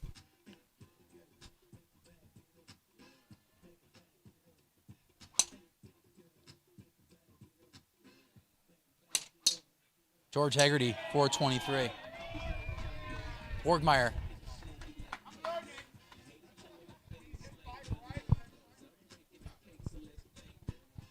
I got to look back at this leaderboard here. I mean, because if Scotty Perriman didn't go B's at 600 points, Winter.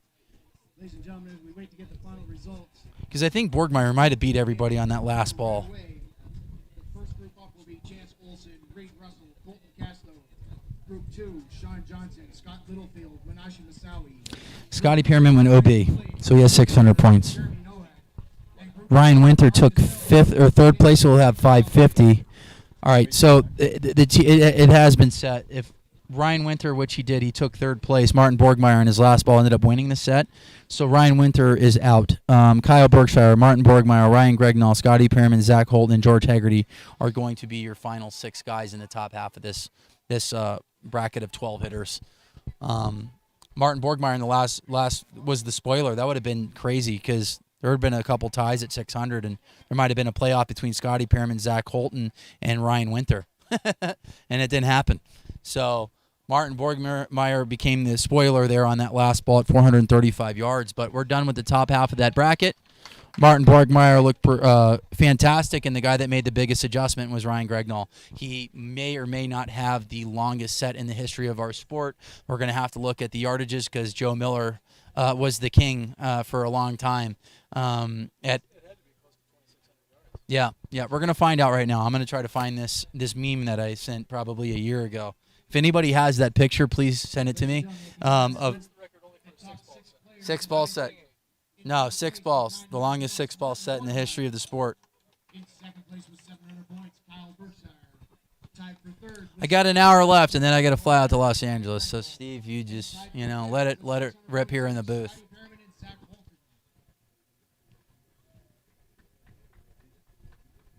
Yeah, if Martin Borgmeyer doesn't hit that last ball in play, there would have been a logjam for tied for, I believe, 5th.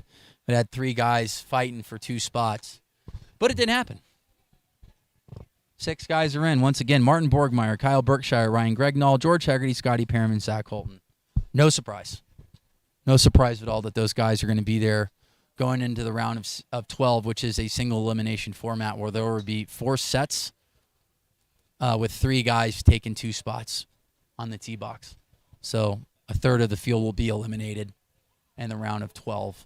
And then it will be 2 quarterfinal matches with 4 guys. They'll take 2 in each quarterfinal. Semifinal of 4 hitters. They'll take 2 to the finals, and 1 guy will win the Rockwell Blast. It's a nice format to have them taking 2 for free.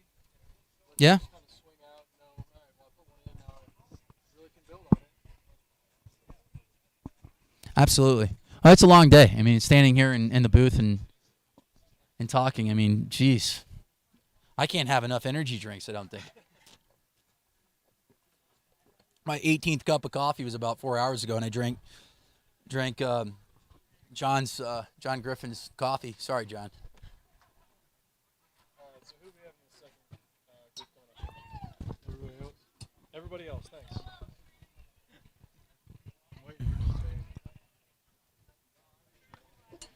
Oh, I was muted.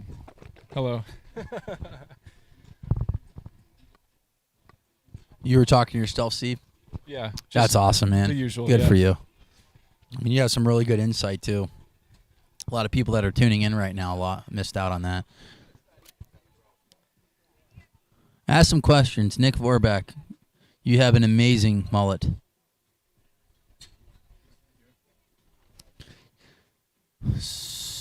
So, the round of 12 will be Chance Olson, Mark Costello, Brandon Flynn, Sean Johnson, Scott Littlefield, Cody Billinghurst, Justin James, Reed Russell, Colton Casto, Jacob Galladay, Jeremy Nowak, and Manashi Masawi. He got in at 475. On that last ball, he ended up winning the set. Yeah, right in the bubble number. Came down to Yep. the last one. Yep. Really impressed with Chance Olson. I mean, he hit the ball really high, and he hit it really far, and he could care less who was on the tee box with him. That's and I right. like that. Yeah. I'm looking forward to see. I think of all the people in this set, like we know a lot of the names, but I don't know Chance, and it'll be exciting to see what he does here. Once again, I'll say I'm going to use my high school education and say that this kid doesn't care, and he's going to put up some good numbers. Yeah. We're sitting here with Mr. Berkshire. Gentlemen, the grid's clear. Fire away. So Kyle ended up fighting back the last couple sets after an OB set. He Kyle, had say 300. hi. Hi. There's Kyle Berkshire.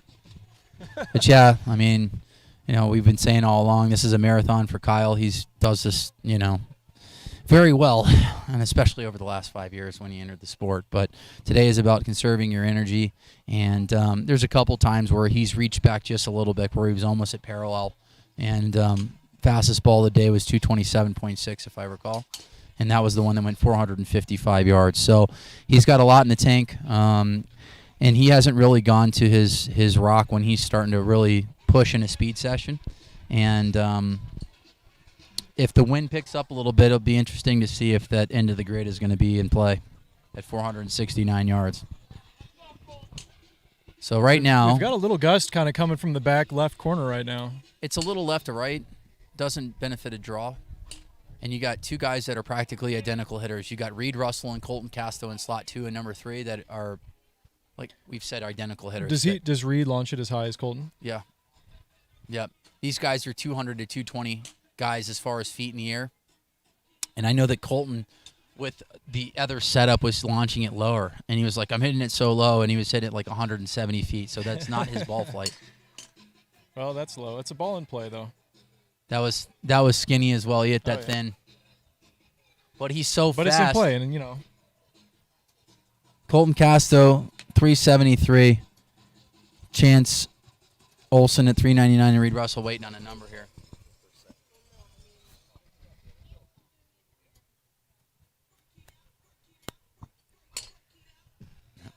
Yeah, that's his miss, though. He knows, you know, he sees that all the time. Oh, Reed Russell, big ball, but, you know, same thing with Colton. He hit practically the same ball as Colton, but about 60 feet higher there.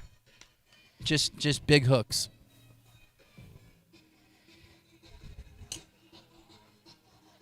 Really like this kid in slot 1. That was close. That's the ball flight we saw earlier, but earlier I think we had the wind holding it left and stay in the grid. Mm-hmm. There it just trickled out right. Reed Russell, 415. Colton Casto, 398. Chance Olson, 399. Ladies and gentlemen, coming to the tee now for their first set. In slot 1, Sean Johnson. Slot 2, Scott Littlefield. Slot 3, Munashi Masawi. On deck, Brandon Flynn, Cody Billinghurst, and Jeremy. All right, we got second set of the first group here.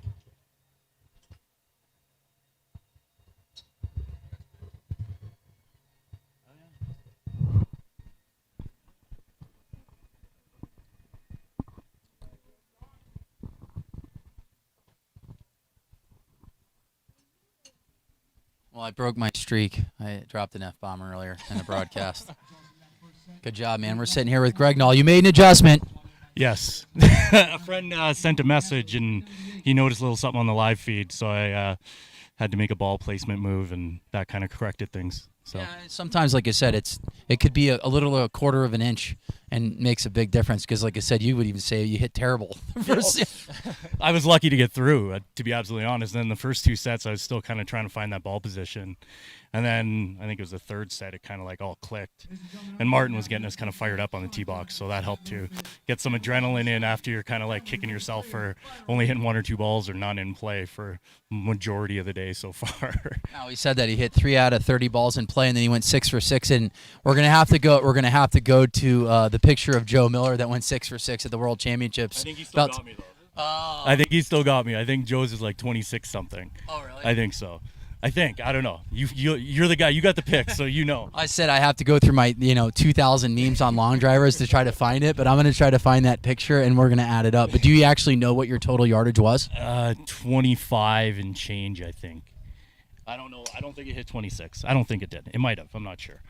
Okay. Well, All right. So Well- 400 plus. Yeah, I think it was at least 25.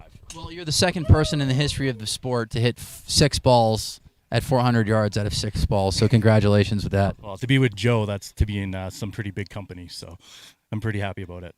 And we keep bringing Joe's name up. He said he's retiring, but we're going to just keep mentioning his name until he signs up for the World Championships this year. I'm going to message him on Facebook, tell him he's a lazy old man every day. So I hope I can goad him into it because I give him a good rip every now and then about not coming. Maybe he'll come, maybe he won't. Either way, I love the guy. Yeah, we all love Joseph, and I was able to see him a couple weeks ago in London, and he looked great. And, a couple sessions ago, he went, there he goes, a 433-yard rocket by Sean Johnson. But, Joe looked good, and his club speed's back again. He was in the 150s. So, Joe Miller, if you're listening, we miss you, we love you, and now you have someone in the 400 6-ball, echelon of whatever, the pinnacle of the longest sets in the history of long drives. So, congratulations on that, and we look forward to seeing you in the round of 12. Beautiful. Thanks, boys. I'm going to get some lunch. All right, so Greg Null, a professional that has been in the sport for a long time that made an adjustment. He was my roommate at the 2008 World Championships. Huh. Yep. Or maybe 2009, who knows. So now we got Scott Littlefield came up with a 406 here. He's currently in second behind a 433. Yeah, but he likes that one. And then, you just look at Littlefield here yelling at it. He likes it. So I'm curious to see what that number is because Sean Johnson is really fast. And that 433 is a big number right now because there is not much movement on those flags. So curious to see what Littlefield puts up.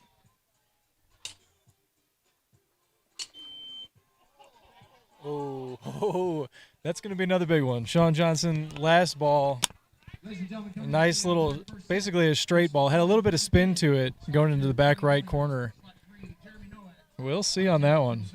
I didn't see the ball flight of the 433, but I would imagine that's going to be close. I said, it really just comes down to ball speed. You're looking at Sean Johnson that hits a flat ball that's right around 220, and then you got Scott Littlefield, who's a good ball striker as well, that put up a nice number that yelled at it. And we just talked about it. It's just landing angles. The ones that you normally feel that you hit really good, they go high, but the descent angles, not like the one that he hit on his last ball. You heard nothing from him on his 6th ball, and he ended up going 415 yards. Yeah. It's hard to tell. It's really hard to tell. I was actually talking with Martin about this a little bit ago, how on this exact grid, sometimes a miss hit just is right for the conditions, gets the right spot, whatever it may be, and and you're not expecting it. It comes back and it's your longest ball. Sean Johnson ends up taking down that set. And 433 yards. Got Brandon Flynn here in slot number 1, Cody Billinghurst in slot number 2, and Jeremy Nowak slot number 3. There will be a ghost player in every single set, 1 through 4, and then the round of 5 will have 4 guys on the tee box. So they're taking the round robin of 16-player format with a ghost player because there's 12 hitters. And unfortunately, Bryce Verplank hurt himself earlier today, which potentially could have given some guys a little bit more benefit by the 200 and 100 points, knowing that if they, that's a big difference between 50 and 100 points, especially when the 6 for 12 or 12 for 6, the numbers were significantly higher as far as what you had to go to get in. It was right around 600 points. Yeah, when you're taking top 6 instead of top 8, the numbers are surprisingly different. You'd think, it's just 2 people, but no, it's a couple hundred points. Easy. That's too bad to hear about Bryce. Yeah, I'm just glad that he didn't hit again because you could just tell he wanted to go, and I said it. I said don't hit, and I accidentally. Thank God my son wasn't listening, Well, all right, Jeremy off to a good start, 401 on his first ball.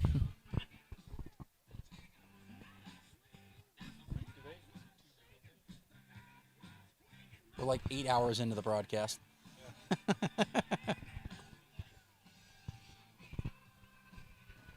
All right, Brandon's in with a 369 on his first ball. Probably just a miss hit, but at least it's a number, so it lightens you up if you're not a competitor and you're listening. Just to get a first ball in play always feels good. Yeah, and he's had a lot of time off. I believe Brandon was in the first set today, so he's got to get rewarmed back up. I said not much noise out of Mr. Billinghurst because normally he's a lot more vocal on the tee box. Yeah, you'll know it when he hits a good one. You'll see him with his follow through will get more exaggerated, and then he'll yell at it, and you'll know. So right now, Jeremy Nowak is in the lead at 401 yards. It's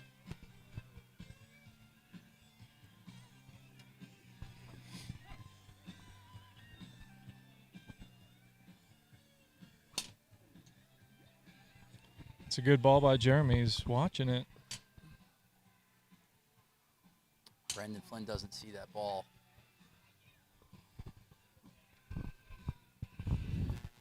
I think Cody's still trying to get one in play. One more ball. I wish I could stay here for the remainder of the event. I got to fly out though. This sucks. I'm just gonna fly. I'm just gonna walk. I'm gonna go home. It looks like he's syncing it up though. Nowak looks a lot better. Next up in the team, finishing off set 1, In slot 1, Mark Costello. All right, I think everybody hit a good 6 ball there. Slot Mhm. 3, So give us a minute and we'll get you the results. on deck for set 2, Cody Billinghurst, Sean Johnson, and Colton Castro. So Brandon Flynn and Cody Billinghurst yelled at their last ball. Wind is out of the west, but it's very minimal, 2-3 miles per hour. There hasn't been too many crazy gusts today at all. It's been pretty, consistent. Not too much left to right, too much right to left, but Brandon Flynn ends up hitting it Okay. 410 on his last ball. Cody Billinghurst at 399, Jeremy Nowak at 401. So Brandon Flynn on his last ball takes down the set for 200 points. Jeremy Nowak at 401 takes 100, and Cody Billinghurst at 399 takes 50 points. It'd be interesting to see what Justin James is using for his setup here. I don't know what shaft that is. He's using an Acura Tour Series setup. Okay. Oh, no, Oh, it he looks just like he's going to the changed. Ninja. He's Okay. going to the House of Fortune Ninja shaft. It's about a 60-gram shaft. Is that okay? He's still got the Callaway Speedhead. So, and a guy that we hadn't seen in a while, Mark Costello, got progressively better. He figured it out a little bit faster than Gregnall, per se. He figured it out in his 3rd set. Gregnall figured it out, in his 8th set. Gregnall got hot quick, and like I said, he's dangerous right now. He's figured it out. And I mean, he's dangerous just for the ability to do that, to go Yeah. from having a really hard time to then 6 for 6 all over 400. yeah. And Costello, I'm going to be focusing in on Costello because, he's a guy that doesn't hit. He's not going to fill up the grid and hit 3, 4, 5, 6 balls in all the time. But he's always a guy that you're going to hit. He's going to hit one good ball per set, and So- he's tough. It looked like a great starting shot for Justin. I couldn't see it bounce, but then Jacob Galladay, I saw his land barely in and take a big hop left back toward the center. So And Jacob Galladay, just a great ball striker, good hitter. Came in 3rd in Mesquite not too long ago, 383 yards to start. yeah, Jacob's second one was in as well. Looks like he's using an LA Golf shaft setup. And that's the one I think that Bryson was using. About a 240 CPM setup. Yeah. Different grip, of course, but Yeah, and it looks like JJ's using, a lot of the guys are using like the oversized grip. I've never Not the seen him jumbo. use the 2 gloves though. Yeah. Well, you can grip, like that's a really good grip, by the way. Like I've sometimes the 2 gloves, I like the 2 gloves. The first 3 or 4 years of my career, I was Tommy 2 gloving it, but I was using a rain grip on my right hand, so Oh. I'd try to have a black grip on my left, but yeah, it'd be like the rain grip. I liked it a little bit thinner, and it looks like Justin is going to 2 Bionic gloves, which the Bionic gloves are a little bit thicker. Oh. So, but Justin James at 436 yards. He went 436, 431, 425. Costello's at 384. Galladay's at 383. Galladay just improved at 398 yards. Ooh, that's a high ball. Now, That's probably a pretty big ball by Justin. I don't know if it's too high because, like we were talking about earlier, the descent angle. But let's see.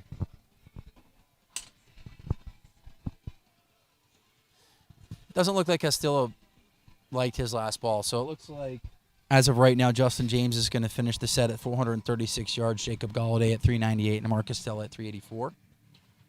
JJ takes 200 points. And, I've been fortunate enough to get in the booth here the last 3 years. It's almost impossible not to take Kyle or JJ. I mean, these guys are so good. Justin James, 436, 431, 425, 421. So, and he looks really good. And he made a last-minute adjustment. He was going to go up to the tee box with a Tour Series Acura shaft, and he ended up going to the Lawn Drive Ninja shaft, the House of Ford shaft. It's about 60 grams. And we talked about that. JJ is one guy that can make modifications throughout an entire event. Hit it high, hit it low, draw, cut. Use a 1X, use a 4X. And he's strong. Super, super strong. And is, built to hit 14 sets if he has to. Yeah, I mean, he's obviously got a great long drive lineage with his dad being a senior division champion. Jerry James.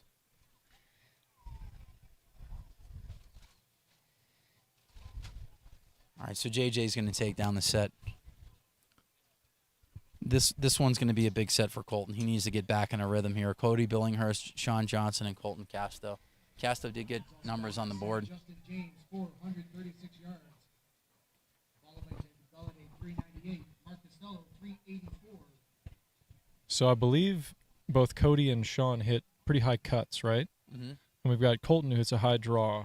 So this will kind of be a good test to see what's playing both well. of these guys, you're looking at a west wind. So it's you got guys that if you want to hit a cut, you need to be in slot 1 or 2. If you hit a draw, you want to be in slot 4. So they have probably their most ideal slots if they needed to hit in right now. So they're hitting in slots 1, 2, and 4. Ghost player in 3.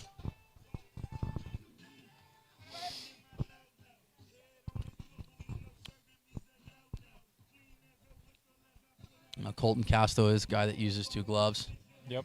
So does Martin Borgmeyer. Sean's got 2 gloves right now. Yeah.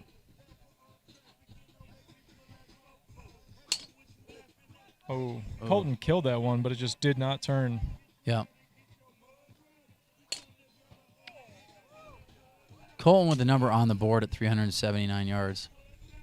But, I mean, Colton should be a guy that should be putting it in the mid 420s, Yeah. 430s. Same ball flight, just staying out right. Yep, just a block. And he's hitting it in the center of the face, too. He's hitting those balls really well.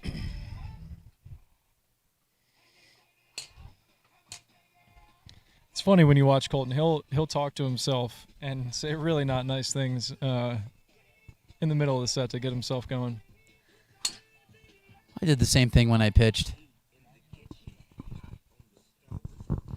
Colton Casto, 424 yards. There we go. There you go. 424. There we go. It's a Yeah, good number. 424 Yeah. action. I mean, he should be a guy that should be putting those Oh, numbers that was up. his first ball. Okay. Yeah, it went from 374 to or it was 379. Now it's 424. So, but yeah. They threw a curveball at us. Just keep us guessing. So Colton's on his last ball. I can't see if Sean is. I think it is his last.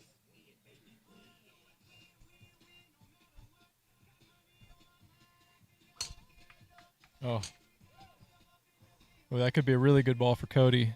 Just flat down the left side. The thing is he's the type of guy that'll tell you if he hits it good or not. That's true. That wasn't a reaction out of him at all. Unless he's playing the silent game, Yeah. It's possible. Possible. He's playing reverse Playing psychology some on us. mind games. Yeah. Just being quiet. Yeah, it was I like it. 430. Yeah. Sean Johnson, 423.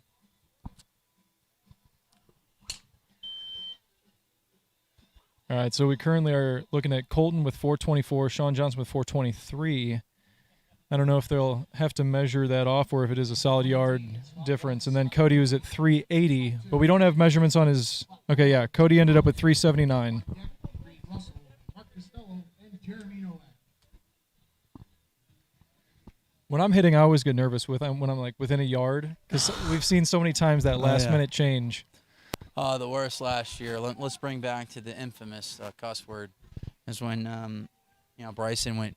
Well, Martin was at 416. Kyle was at 403. We were talking about Bryson. And it hadn't hit a certain shot in order to win the set, and it popped up on the board 417.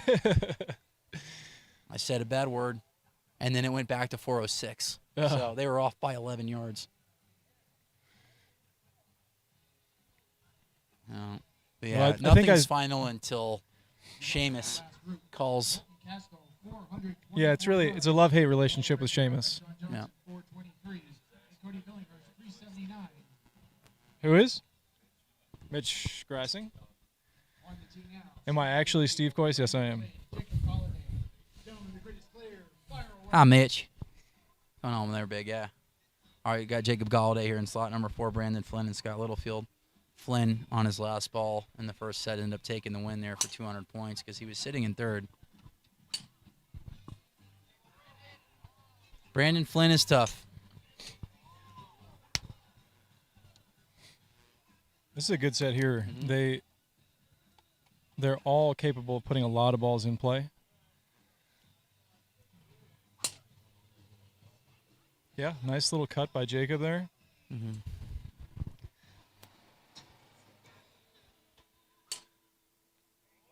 Ooh, Brandon. big ball by Brandon.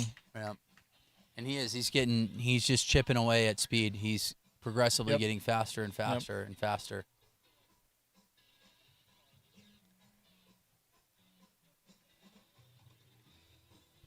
Brandon Flynn, 426 yards. That's a big ball by Jacob too. Higher and on the right side.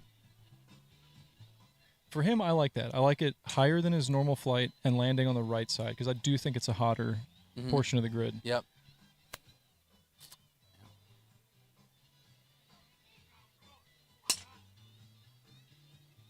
Yeah, Jacob doesn't miss the center of the club face. Really, really good ball striker. So Flynn has got 2 balls in play right now, 426 and 411. Galladay's at 379.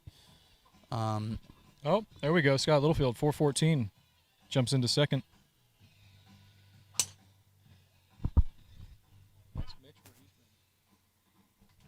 Mm-hmm. Oh.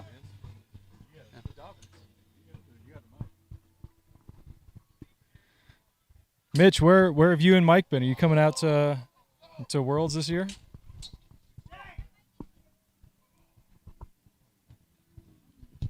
I was wondering what that sound was. Scott Littlefield. I was like, did he just crack his shaft? He actually just hit his glasses. Well, Brandon Flynn right now, 426 yards. Scott Littlefield, 414. Jacob Galladay, 397. Let's paint the picture right now. This is the second group of 12 hitters. This is the round of 24. 6 guys have already made it to the round of 12. And we're in West Bountiful, Utah. Rockwell Blast, one of the best tour stops for the last 7-8 years. Ryan Riesback and the gang here at the PLDA, they've done a really, really good job.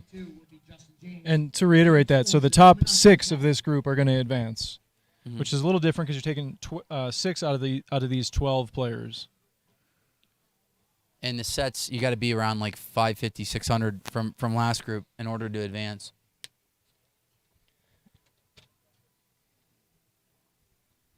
And it might be a little bit less because of Bryce Verplank getting hurt in the second set. Yeah. Guys, they were chopping up 200 and 100 points.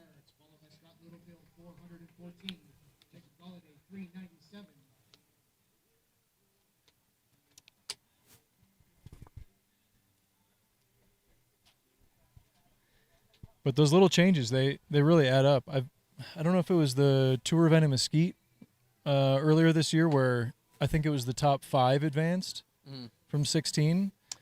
I think it was, I remember, it was the Hobe Sound Classic where they had a round robin, or they had 16 hitters, but they only took 5 spots, and then they had a wild card to get the round of 16. Yeah, that was it. So they had 3 sets of 16 hitters and went from 48 to 16. So there's a lot of pressure. Yeah, and then you're looking at the points, and you're used to thinking that the top 8 are advancing. So you're like, oh, I'm doing all right on points here, and then you remember only the top 5 move on. Or you know what? I could be wrong. Novak likes Big ball by Jeremy. It's going to be hugging the right side. I can't see the blue ball bounce out there, but yeah, that was hit really well. Or it could have been. I think they actually had more hitters. I mean, Robbie was there with me, but maybe they had 54 hitters, and they ended up taking a wild card, and they went down to 32 players. It was double elimination. Yeah, the double elimination. Yeah, that was in Hope Sound. That was in Hope Sound. But I feel one of those tournaments was. Yeah. Yeah. What about earlier? I think it was in Mesquite because I wasn't in Connecticut. Yeah. That last ball for Costello was hugging the left side, but he hit that good. Don't have a number on it yet. Oh, there we go, 421.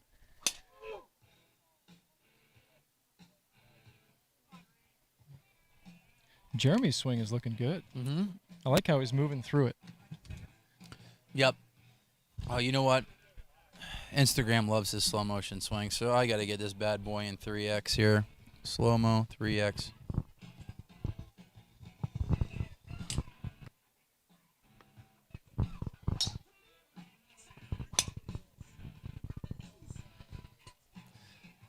think the Grams going to like that one. I think they're going to like it a lot. That one's going to be about 30 seconds of just pure slow motion. That one's going to be awesome. Now I'm going to put my microphone down because I do better with the two hands here.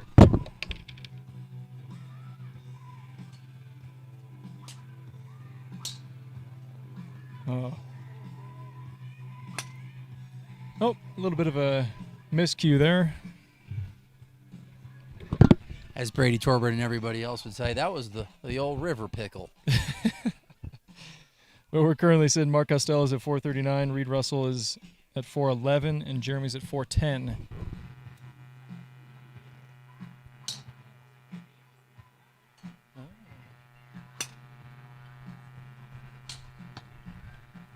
Well, congratulations, Mitch. That's exciting.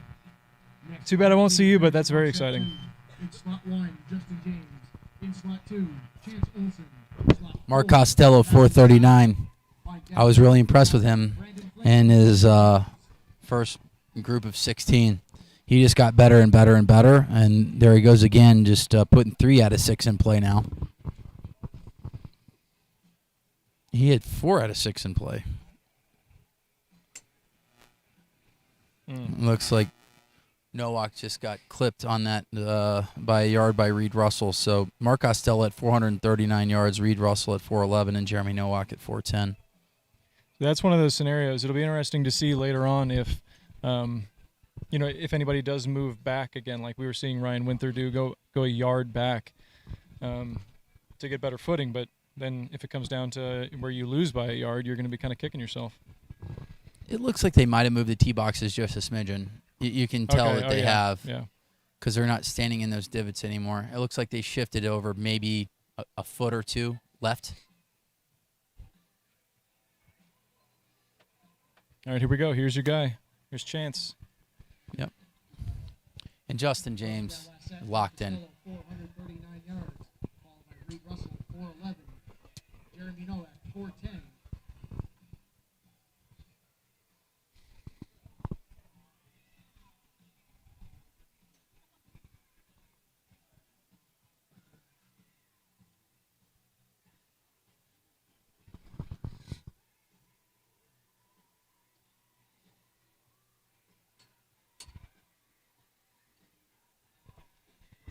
We are starting to creep into hour 8 in the booth.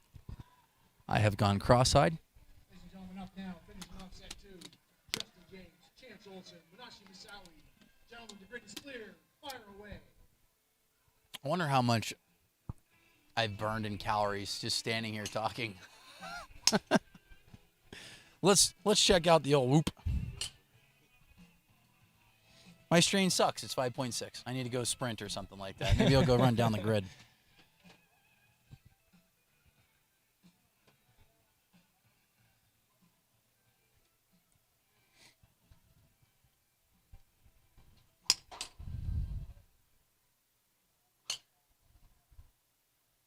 It's a good ball by Justin. Hugging the left side, though.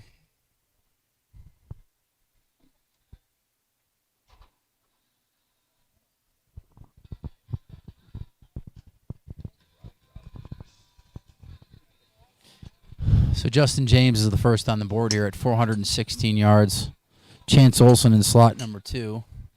And Manashi Masawi in slot number 3. Any marks for Chance? Not yet. 0. So this is the first time that I've seen him. Yep. I mean, he looks like he's strong, and he's not going to have an issue as far as stamina goes. It's really hard to see the blue ball from here, but I think Munashi liked that one.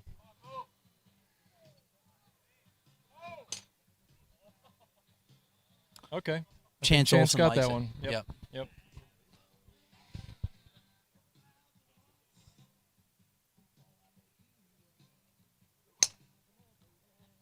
Yep. Nice swing here from Manashi Masawi.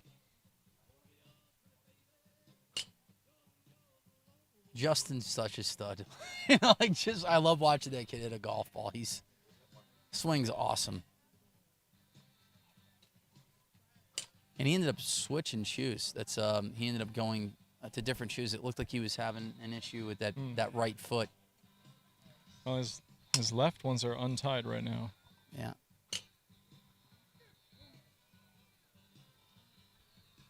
Okay. Waiting on a couple numbers here. Justin is in at 416. But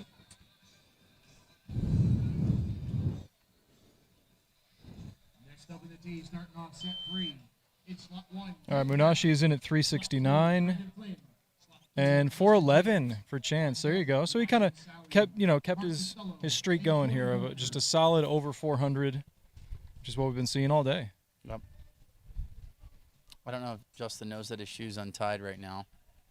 Maybe he wants to have him I untied. mean, baseball players do weird things like that, right? Yeah. You're very superstitious. And in 2018 or 19, in 2019 when Ryan Steenberg won in Fort Jackson, he took his shoes off while he was on stage, and he had his left sock on his right foot. You know, they had like the little letter on it. Okay. And I was like, do you know you got the wrong one on? He's like, I'm never putting the right sock on the right foot anymore.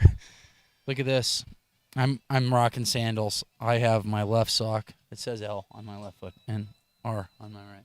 There you go. So you got it on the right way, but I'm but going straight. it worked for Steenberg to do it the other way. I got my baseball slides on right here. Just ankle socks and sandals. You can put the TrackMan out for anything?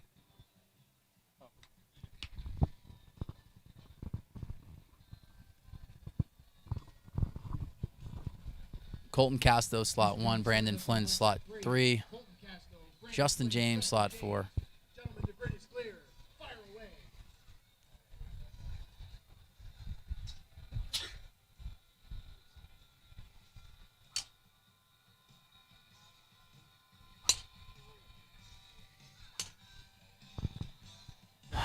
It's really fun to watch Justin hit here on 3X slow-mo.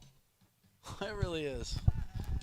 I feel like I got some pretty good content today. Like, people just give me a hard time. Like, your name's Long Drivers. Post more Long Drive.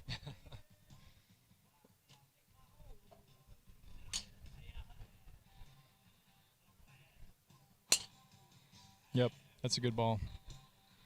Flat. I mean, that thing didn't move.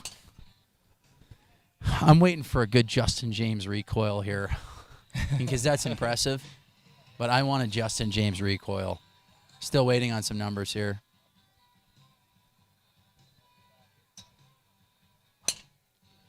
No, that one's even better.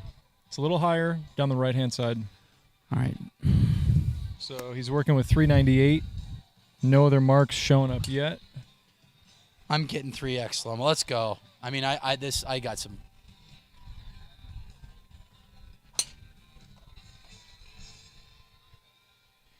I got some good footage right there. That'll last me a year. Justin, I have 3 videos for you that are really good. You're welcome. Brandon Flynn still working on a number. Colton Casto working on a number.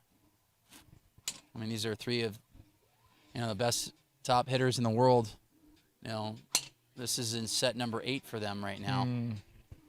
Brandon Flynn taking the lead currently at 409. We're still waiting on numbers for Justin All right, James. And 402 for Colton. But yeah, like you said, we're waiting on him. Okay, there we go. 438 for Justin James. I got that one on video.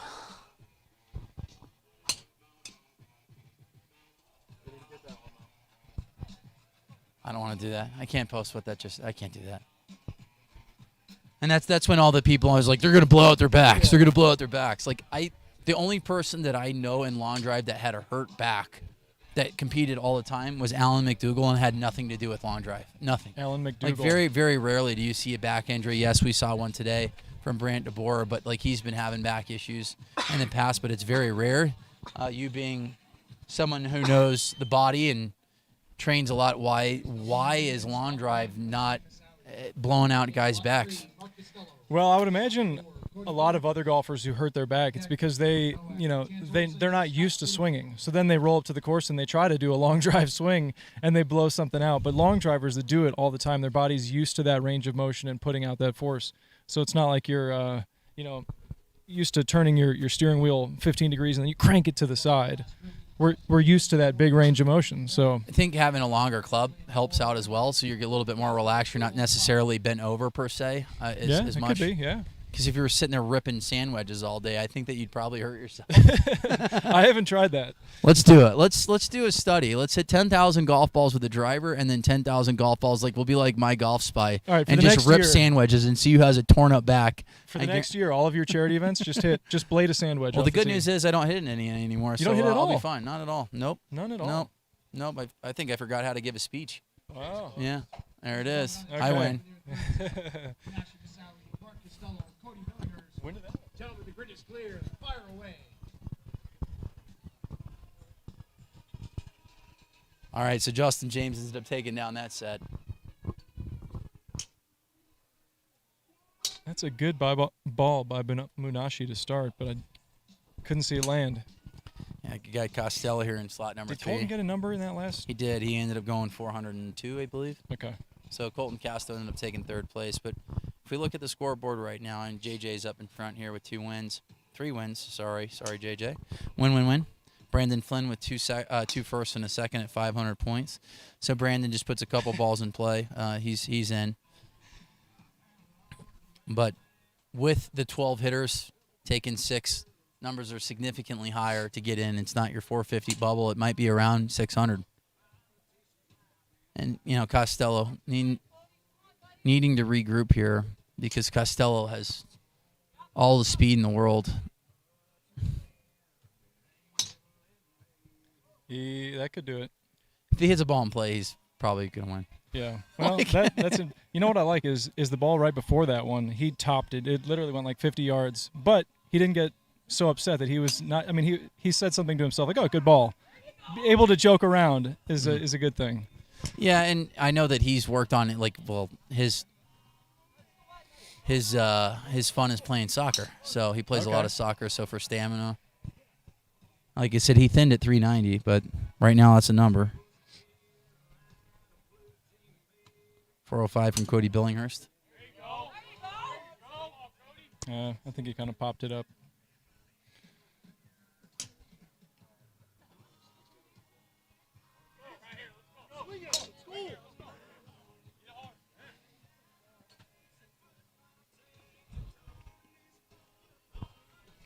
All right, so we're getting later here into this tournament. Fatigue setting in, especially behind the booth for myself.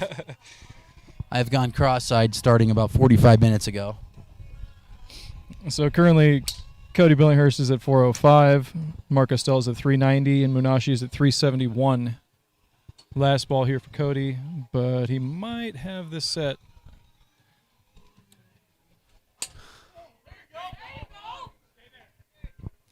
Costello might have hit his last ball in, and it looks like he seems like he hit that one pretty well. He's not upset with himself. And if he hit one halfway decent, it's going to go farther than 405 yards. Mark's, like I said, he hit some freak golf balls. I remember in 2019 World Championships, just out of nowhere went 455. Yeah. When we Which thought was the longest by like 40 yards at the time. Yeah, and that grid, like I said, not Mesquite, but Windstar. We were on a golf hole there. There we It's go. Mark Costello, 423 yards. You get some crazy bounces out there and at the Windstar, especially down that far left side, if you could hold it. But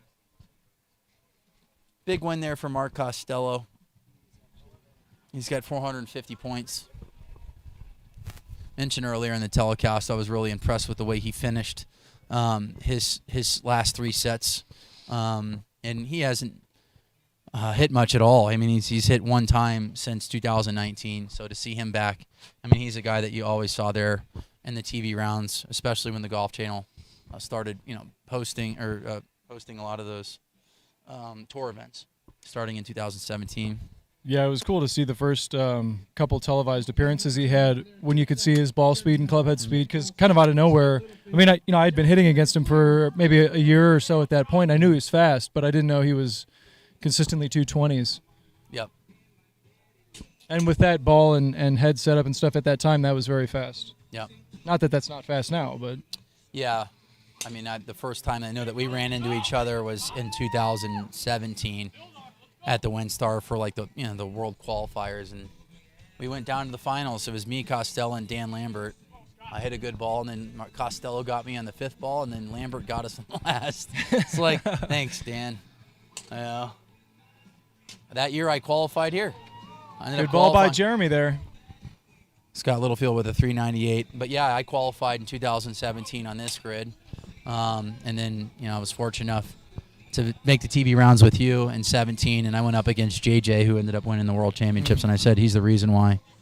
It would have been yours. Yeah, I would have won it. Yeah. But like the John Griffin, if I didn't hit that 6th or 8th ball at the time, 575 yards, 1 inch OB, then I would hit the farthest ball in the history of the sport. But Jeremy Nowak at 406, Scott Littlefield not 398, Chance Olson at 394. But I'm about to call it a day here. We're going to have to get someone else in the booth to finish it off with you. But Robbie Peterson, you have saved your voice for this moment, sir. If you got an hour and 30 minutes left in that voice of yours, then, you can close it out. But I've enjoyed being out here today in West Bountiful, Utah. But I'm going to catch my Southwest Airlines flight off to Los Angeles for the PJ Memes Classic. We're going to go try to shoot about 28 under. Who's on your team? I got Hannah Liner, and then Jesse Galvin, the kid owns G-Tech, and then Barry Ellert. Barry Ellert hosted us about a month and a half ago out in Calgary. He's got 5 golf courses there, and Launchpad, which is equivalent to Top Golf, and just a great dude. So we're playing out there, and then the other group is going to be Kyle Berkshire, Robbie Berger, brilliantly dumb, funny guy, and then we got Gabby Powell and Mackenzie Graham. So it's our little bombers and bombshell deal going out there, mixed group, and Travis Miller does a really good job of hosting these events. They're fun, just go out and it's a 6.5 hour scramble, sometimes 7. Really good ball by Scott there. But to finish 6 ball. But yeah. What are we going to see next from you for Bombers and Bombshells? And we're playing all over. I mean, we've filmed another 10, 12 episodes, but now that we have newer cameras, we got a nice little setup going, and we'll see what happens. Nice. I just gotta I gotta get in front of the microphone instead of behind it. People don't want to hear me talk no more on YouTube. They're hard on me. That guy sucks. Shut up. They don't know. I just gotta watch what I say. I'm full of poop. Or just watch the Lawn Drivers page. But Scott Littlefield 410, Jeremy Nowak 406, Chance Olson 394. We're gonna update the score board right here. Yeah, that 410 ball by Scott, his last one was high, flat, down the left-hand side. I think that's going to be his ideal ball flight going forward. That's going to give him 400 points, too, after 3 sets. But for me, as I always sign off, as the late, great Dick Sanford always said, good night, God bless, and drive home safely. Everybody have a good weekend, and whoever wins today is going to hit the longest ball in the final 12, all the way through. Maybe. Maybe until the last. But all right, guys. All right, thanks, Bobby. All right, man. Safe travels. You want to text Landon? He's got an Instagram. Oh. All right, well, there goes Bobby Bradley. You got Steve Coyce and Robbie Peterson. Oh, it's a dreaded duo. So here we got Jacob Galladay, Sean Johnson, and Reed Russell. This is their 3rd set? Yes. 3rd set.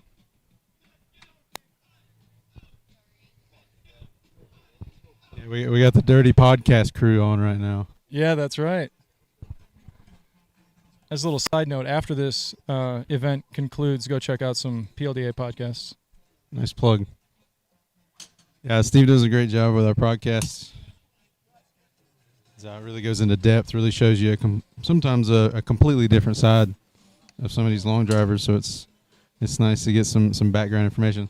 Probably one of my favorites was maybe Brendan Flynn's. I never would have expected him to be a meteorologist. Yeah, who would know? He worked he was in the Air Force, worked on volcanoes. So Reed Russell just hit a bomb, but I think it bounced out left. And you're going to have to be the lead on the ball calling there, Steve, because I'm right, gonna be well- kind of hard to see the balls from this angle. Yeah. So I haven't seen any of Jacob's, but we're waiting. Okay, there we go. Jacob Galladay, 397.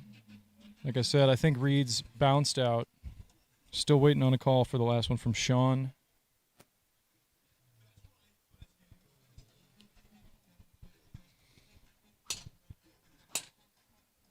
Okay, there you go. It's going to be a number for Reed. I think he hit a little low on the face, but it's down the middle, and if it gets a big hop, it could easily be over 400. And right now, 397 is leading, so...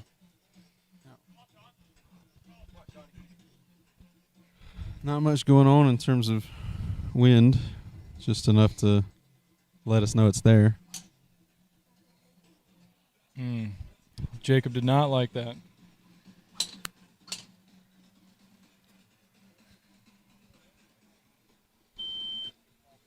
Okay, so we'll wait here for the fifth ball from Reed. Oh, there you go. Sean Johnson, 432. Better late than never, you know? Better late than never, absolutely.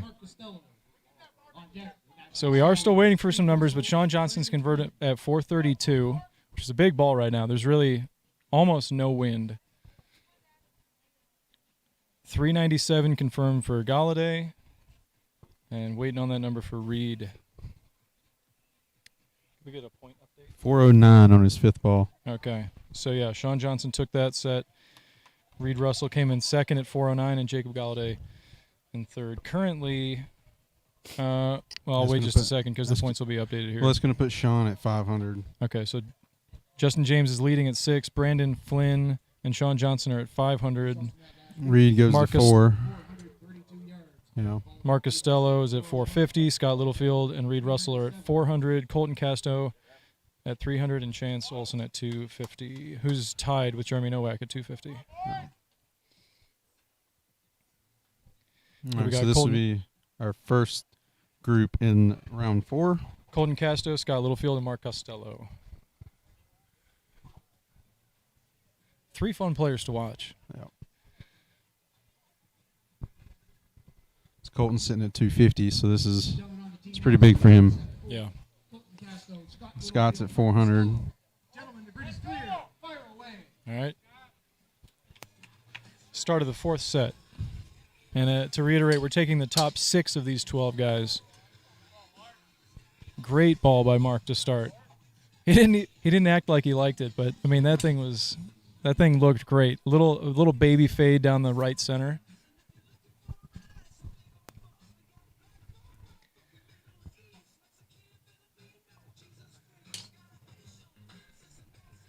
Colton's just OB left. 432, Mark Costello, There we first ball. go. How's that for a first ball? 432? And 394 for Scott Littlefield.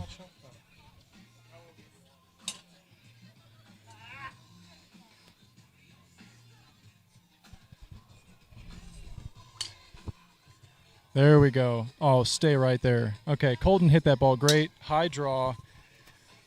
But I can't see it bounce again. It was going like left center. And you know, with Colton, he puts a pretty solid draw on it. So if it took a hop left, it'll be real close.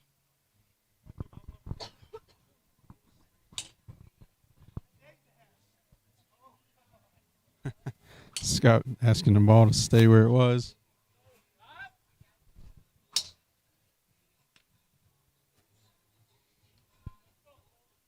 All right, I think we got it. So haven't got a number back from Colton. It looks like the fourth ball was OB, so.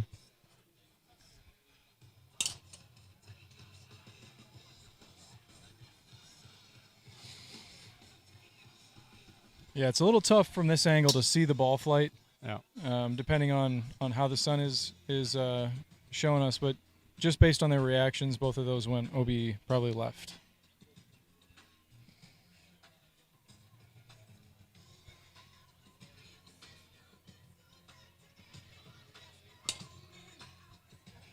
It's a good ball by Scott if it hangs on. And Colton is unhappy. Yeah.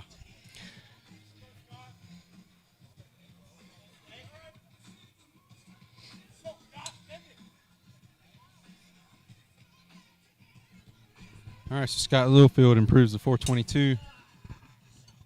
Not too happy with the last one. So And up to 425. So Mark Costello, 432.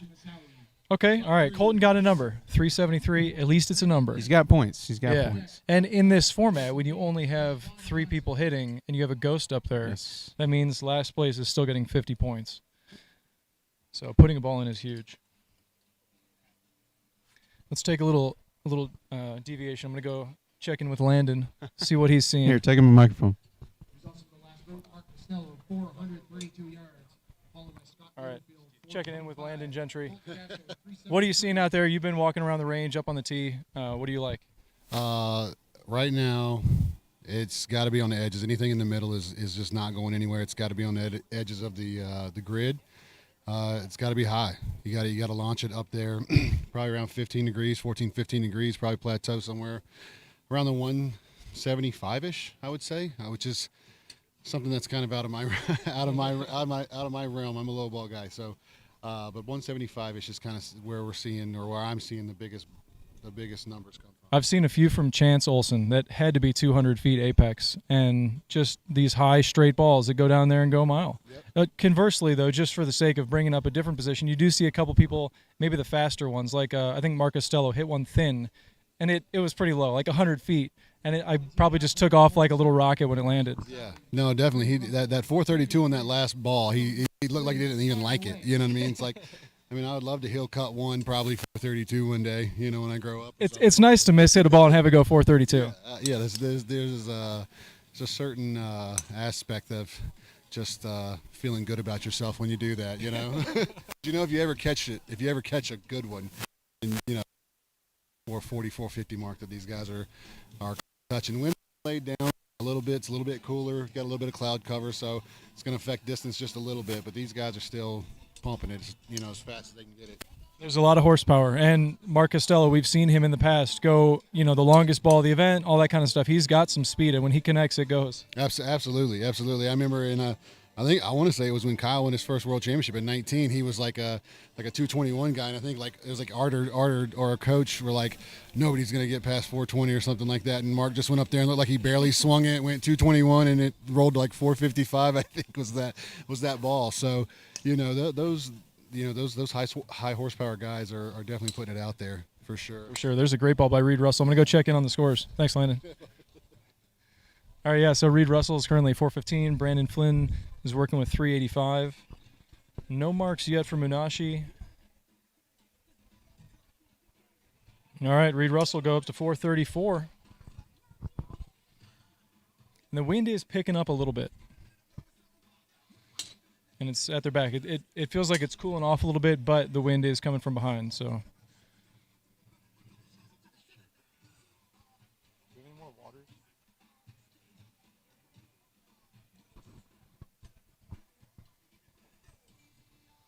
Okay, Brandon Flynn improves to 427. He's still 7 yards behind Reed.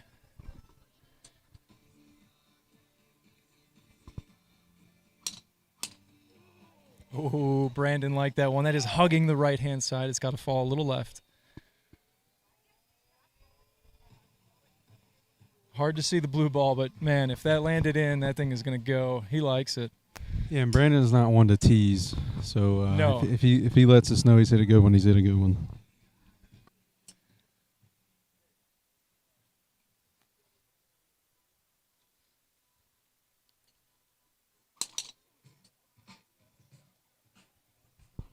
Next up on the tee for their fourth Well, set. In slot 2, still waiting on a couple numbers, but it's slot 3, been a great set for Reed. He had his first 4 balls in, on deck to finish off set 4. Jacob Golladay. and the shortest one was 415. So,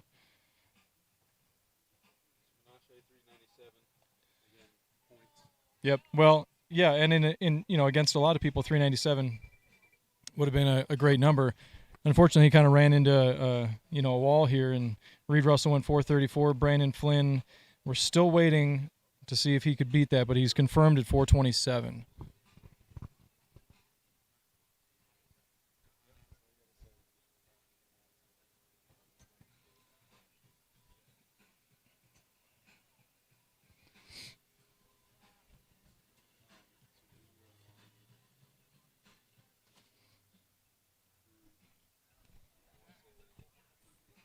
Looks like they're measuring out there a little bit. Sometimes when a ball goes, when they're trying to find one, maybe it goes even further than you'd expect. It just takes a minute to actually locate it. Thank you very much. Okay, so it looks like that ball that we were waiting for by Brandon was 428. So he improved his yardage by 1, but he still finished second behind Reed Russell. Reed Russell, 434 yards, followed by Brandon Flynn, 428. Menashe Musawi, 397.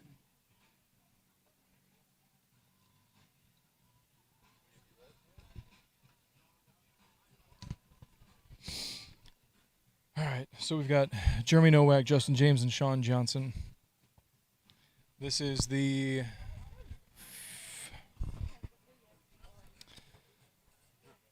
which set is this? This is midway through the third. All right, so this is Group 3 in the fourth set. Or fourth set. Jeremy Nowak, Justin James, and Sean Johnson.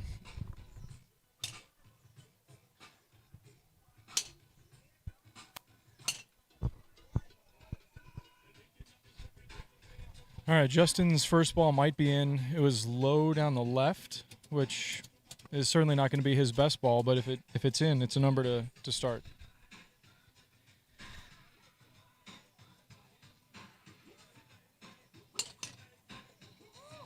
All right, and you compare that last one that Justin put up 395, and then the second ball he hit was about twice the height, right down the middle.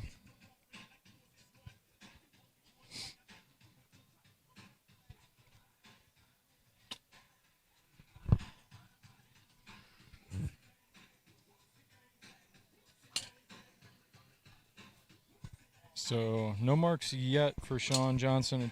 Okay, there we go. Jeremy Nowak tied Justin's first ball at 395, but I'm sure that second ball of Justin. Yeah, there we go. There we go. Justin James, Wow. 440, second ball. The wind is picking up just a touch.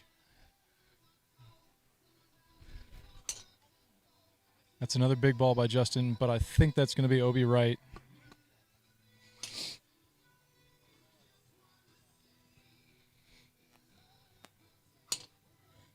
Oh, there we go. That's a great ball by Sean. Like a baby fade into the back right corner.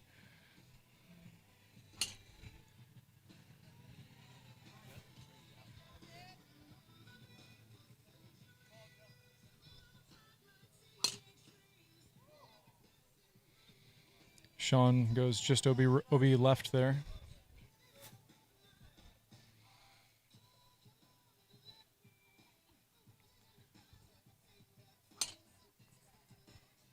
All right, Justin murdered that ball, but it's left. It was basically straight, and he just started it into the left side. I don't know if he wanted to cut it or if he started it left of his line.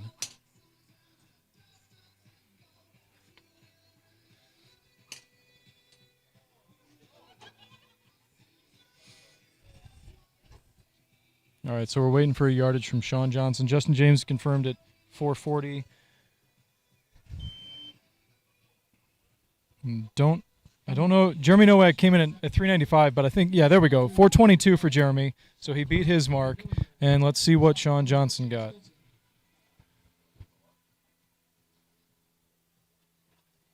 On deck to start set 5. Menashe Musawi, Jeremy Nowak, Jacob Galladay, and Colton Castro.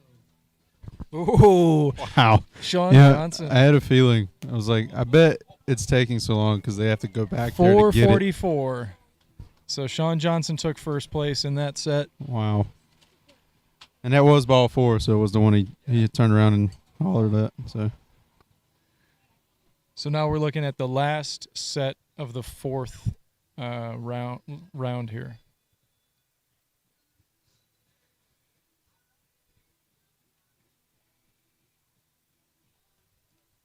Results from that last group. Sean Johnson, 444 yards, followed by Justin James, 440. Jeremy Nowak, 422. All right. So Galladay's at 200. Cody's at 200. Chance is at 250. So they're all in contention. Whoever wins here is going to be, probably. Well, no, they're mathematically eliminated, actually. because No, 'cause a this is the win. fourth, so Oh yeah. You're right. Yeah, There's because four. then I forgot. they have two Yeah, more. That's right. So the winner, whoever wins here, will be in close It's contention because they're definitely- taking top 6. Yeah, it's definitely important to win this set. Like, And it's interesting because they all hit a little bit of a different ball flight. Jacob Galladay is going to hit it lower, going to put probably more in play. We've seen Chance been hitting it high. And then Cody. Somebody likes that one. I don't know if Cody does, but.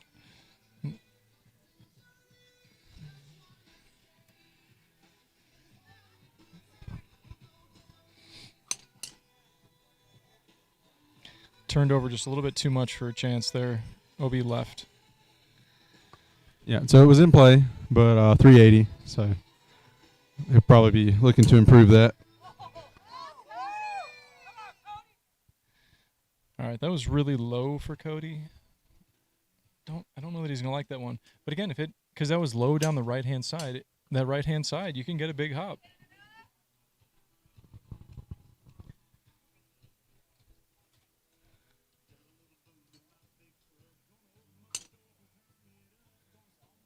Now that's a better ball flight by Cody on that last ball. It took kind of a big hop and a little bit left, so it'll be close to the line, but I think it'll be in. Good swing by Chance on that. Was that his fourth ball?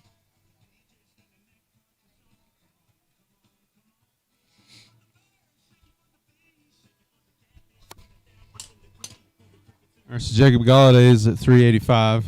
Chance Olson 418. Did you say it? 418 for Chance on his fourth ball. Jacob Galladay is working 385. Cody's working 380.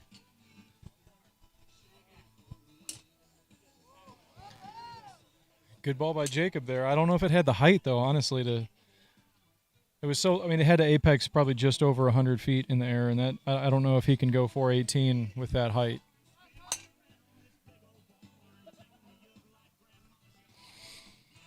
All right, final ball here for Cody. He knows what he's got to do.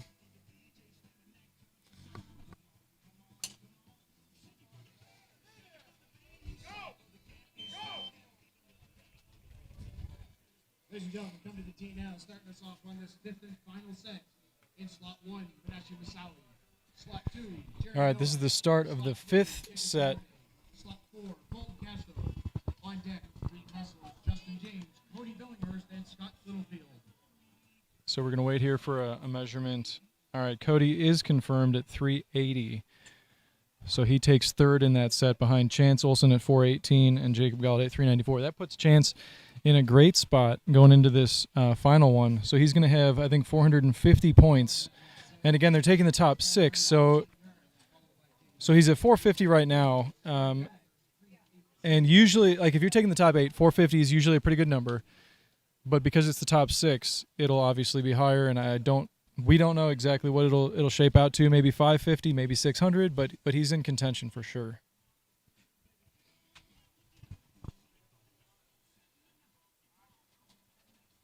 Am I only coming in on the left side?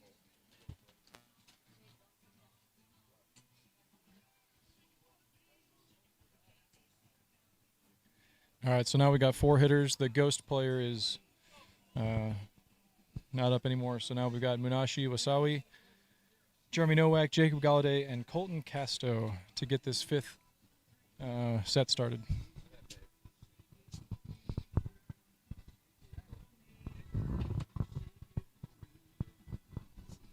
Let's go, Colton.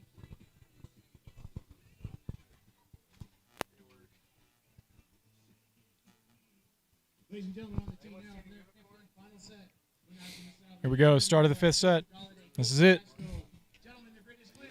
Fire away. Can you pull up the point totals?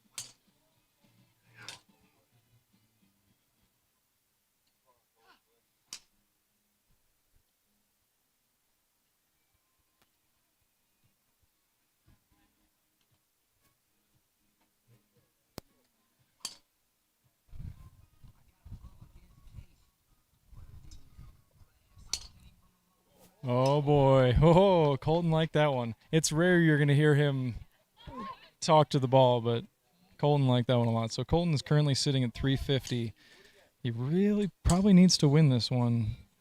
Yeah, he needs to win this one to have a chance. So currently your top 6 are Sean Johnson, Justin James, Mark Costello, Reed Russell, Brandon Flynn, and Scott Littlefield. Scott Littlefield has 500 points. So if Colton wins, he's at 550, but Scott has one more time hitting. So a win by Colton will put him really close to the bubble.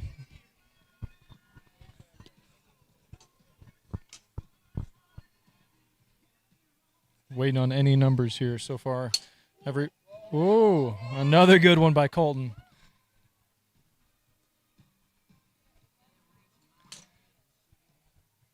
Okay, Jeremy Nowak came in at 414 here on his third ball.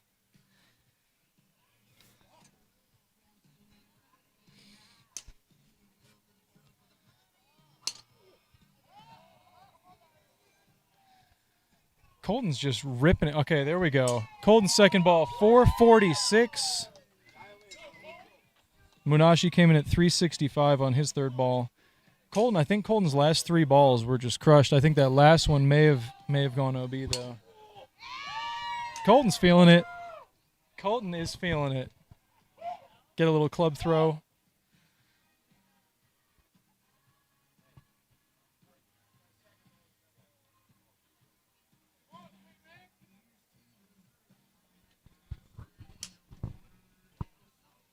So let's see what Jeremy can do with his last ball. Where'd Jacob go?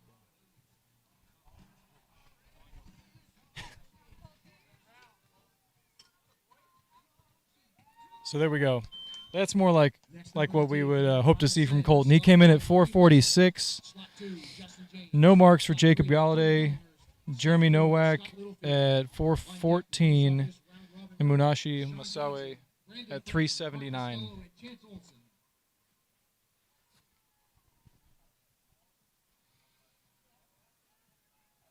All right, so that's huge.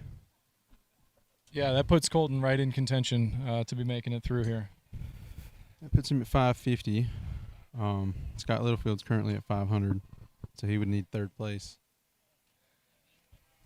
And in the 5th sets, all the ghosts. That's when all the ghosts would hit each other against each other. So it's a wash. And there will be 4 people on the tee box. So third place is not guaranteed anymore. Right. Well, and I mean, there's always the possibility of an OB set. Right, but we don't talk about those, Steve. We don't talk about it. Hey, I had 2 of them today, so I can talk about them. All right, here we go. Reed Russell, Justin James, Cody Billinghurst, and Scott Littlefield. And so like we said, Scott Littlefield is at 500 right now. Reed Russell's at 600. Justin James is at 700. And I don't see Cody's total because it's on the other page, but I think it's going to be hard for him to advance. Here we go. Second set of the 5th set.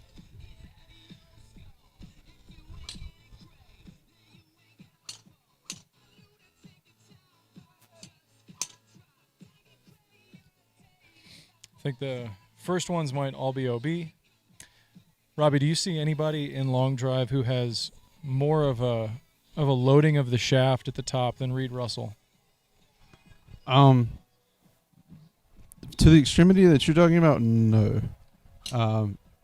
Reed's incredibly strong, so when he gets to the top and sets the club, his hands aren't going anywhere. So that club's got to go, and all that force and energy just is immediately put into the D10 because he swings a D10 just like Colton. So. Yeah, Colton has a little more, maybe you'd call it like a graceful transition, a little slower. Right. The whole range of motion with his hands is longer, so it gives the club a little bit more time to space that energy out, whereas Reed is more sudden, and it just kind of all has to go somewhere, you know? It's a good – Cody hit that last ball really solid. It landed right on the right-hand side, and I couldn't see based on the color which way it bounced, but it could be a real big ball. Nothing showing up on the screen yet.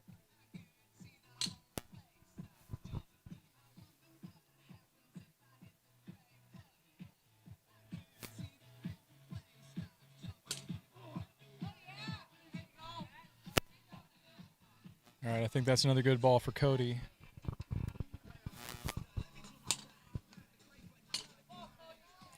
I like the way Scott is moving the ball. He's got the high ball flight with just the right amount of spin on it. Okay, so Justin James 427, Cody Billinghurst 387. There's a little delay on that, but now we got it up there. So 427 and 387.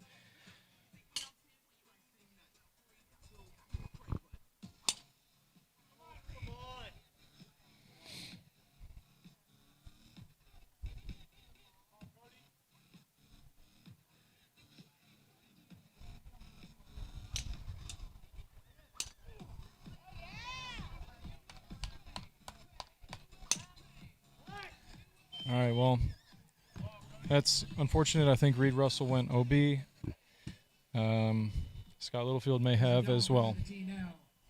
I guess Robbie was right, and we don't talk about those. How dare you, Steve? How dare you? Sorry, guys. Well, that definitely makes the points interesting.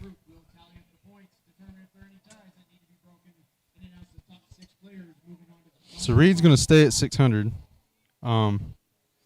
Brandon Flynn is currently at 600. He hasn't hit yet. And so that also means Scott Littlefield is staying at 500, which leaves Colton in the sixth spot at this time. But we've got Chance. There's so many. He's at 450. So if Chance wins, he's in. If Chance takes second, it's going to be tied. interesting. All right. So Jacob Galladay, I guess he took a look at the points and figured he wasn't. Yeah. He wasn't in contention, so he Well, just didn't even hit. I think he did, but then he got out of there. I don't know. But anyways, it looks like at this point, Chance is the only one who can upset the top six. Yep. So if Chance, is that on the screen right now? Can they see the totals? Yeah, that's on the screen. Okay.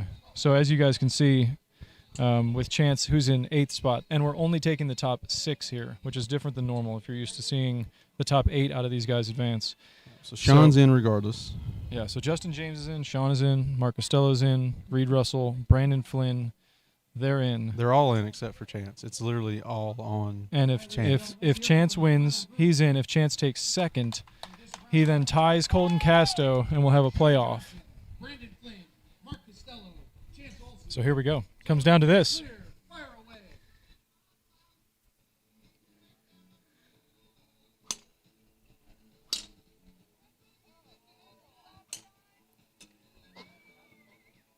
Good ball by Brandon Flynn to start.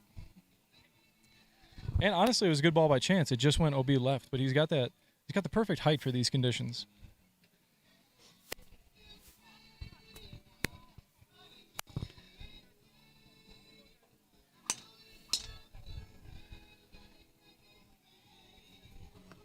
All right, so Sean's on the board at 399.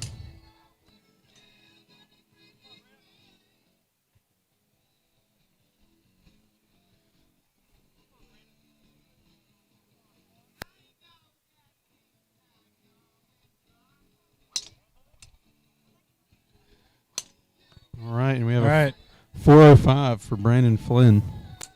Costello just hit a big ball. It was real low. It's kind of an interesting. It looked like it took off like a low draw, and then it ended up cutting as it spun a little bit. But I think for him, I think that's a good ball flight.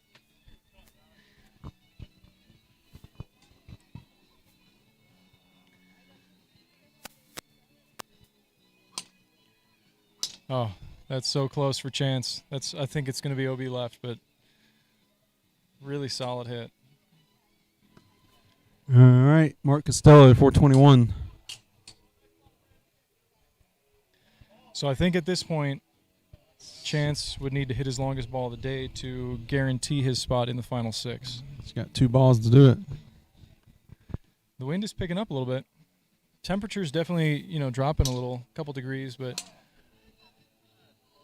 man, if Chance could he's going a little left, a little right, a little left, a little right. If he can just get one right down the middle with that same height, same spin.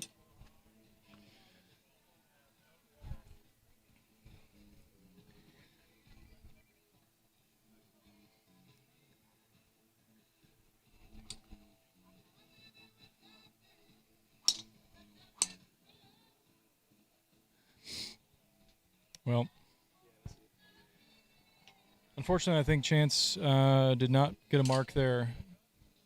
But that's good news for Colton, meaning that Colton will be the sixth spot moving out of this group. Was that some kind of voodoo? Like, how did you predict that? How did you predict 3 OB Yeah, sets? unfortunately, we had a few OB sets there for a couple players, but I was impressed by Chance. All day up until that set, he was hitting it great, and even in that last set, he was hitting it really solid. They were just a little bit out one side or the other. I don't know if he was over adjusting. If he missed a one a little bit left, and he was like, okay, I'll go right, and that was just a little too much. Yeah, it's he did great all day. It's just a little unfortunate, but a lot of positives he can take away from this. For sure, yeah, he absolutely should. Bobby said it perfectly. He didn't care who was on the tee box with him. He had a goal. He stepped on the tee box. He did it, and he went back to the range every time. Unfortunately, just this last one wasn't able to get it done. So the announcer's curse, but. So now it looks like your top 6 moving in. The order might change a little bit, but it'll be Justin James, Sean Johnson, Mark Costello, Reed Russell, Brandon Flynn, and Colton Casto. Pretty familiar names in long drive. Really the only one that might be a little bit, new to some people if they've only been watching this year or so is Mark Costello. But he's been one of the fastest guys in long drive for years. I think his last competition really was in probably 2019. But he's a good hitter, and he's been hitting good today.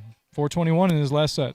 Last set, Mark Costello, 421 yards, followed by Brandon Flynn, 405. Sean Johnson, 399.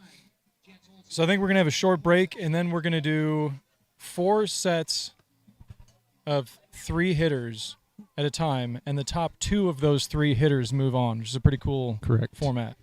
And that will give us 8 players, which we will then knock out to 4, down to 2, and then Down we will to have 1. a champion. That's right. So it's basically a bunch of shootouts for the rest of the format.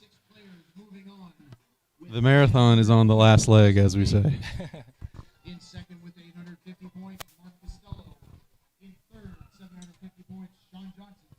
In fourth, 700 points, Brandon Flynn. In fifth with 600 points, All right, we're going to take a short break, and then we'll be back with the shootouts to start the top 12. Go watch a podcast while you wait.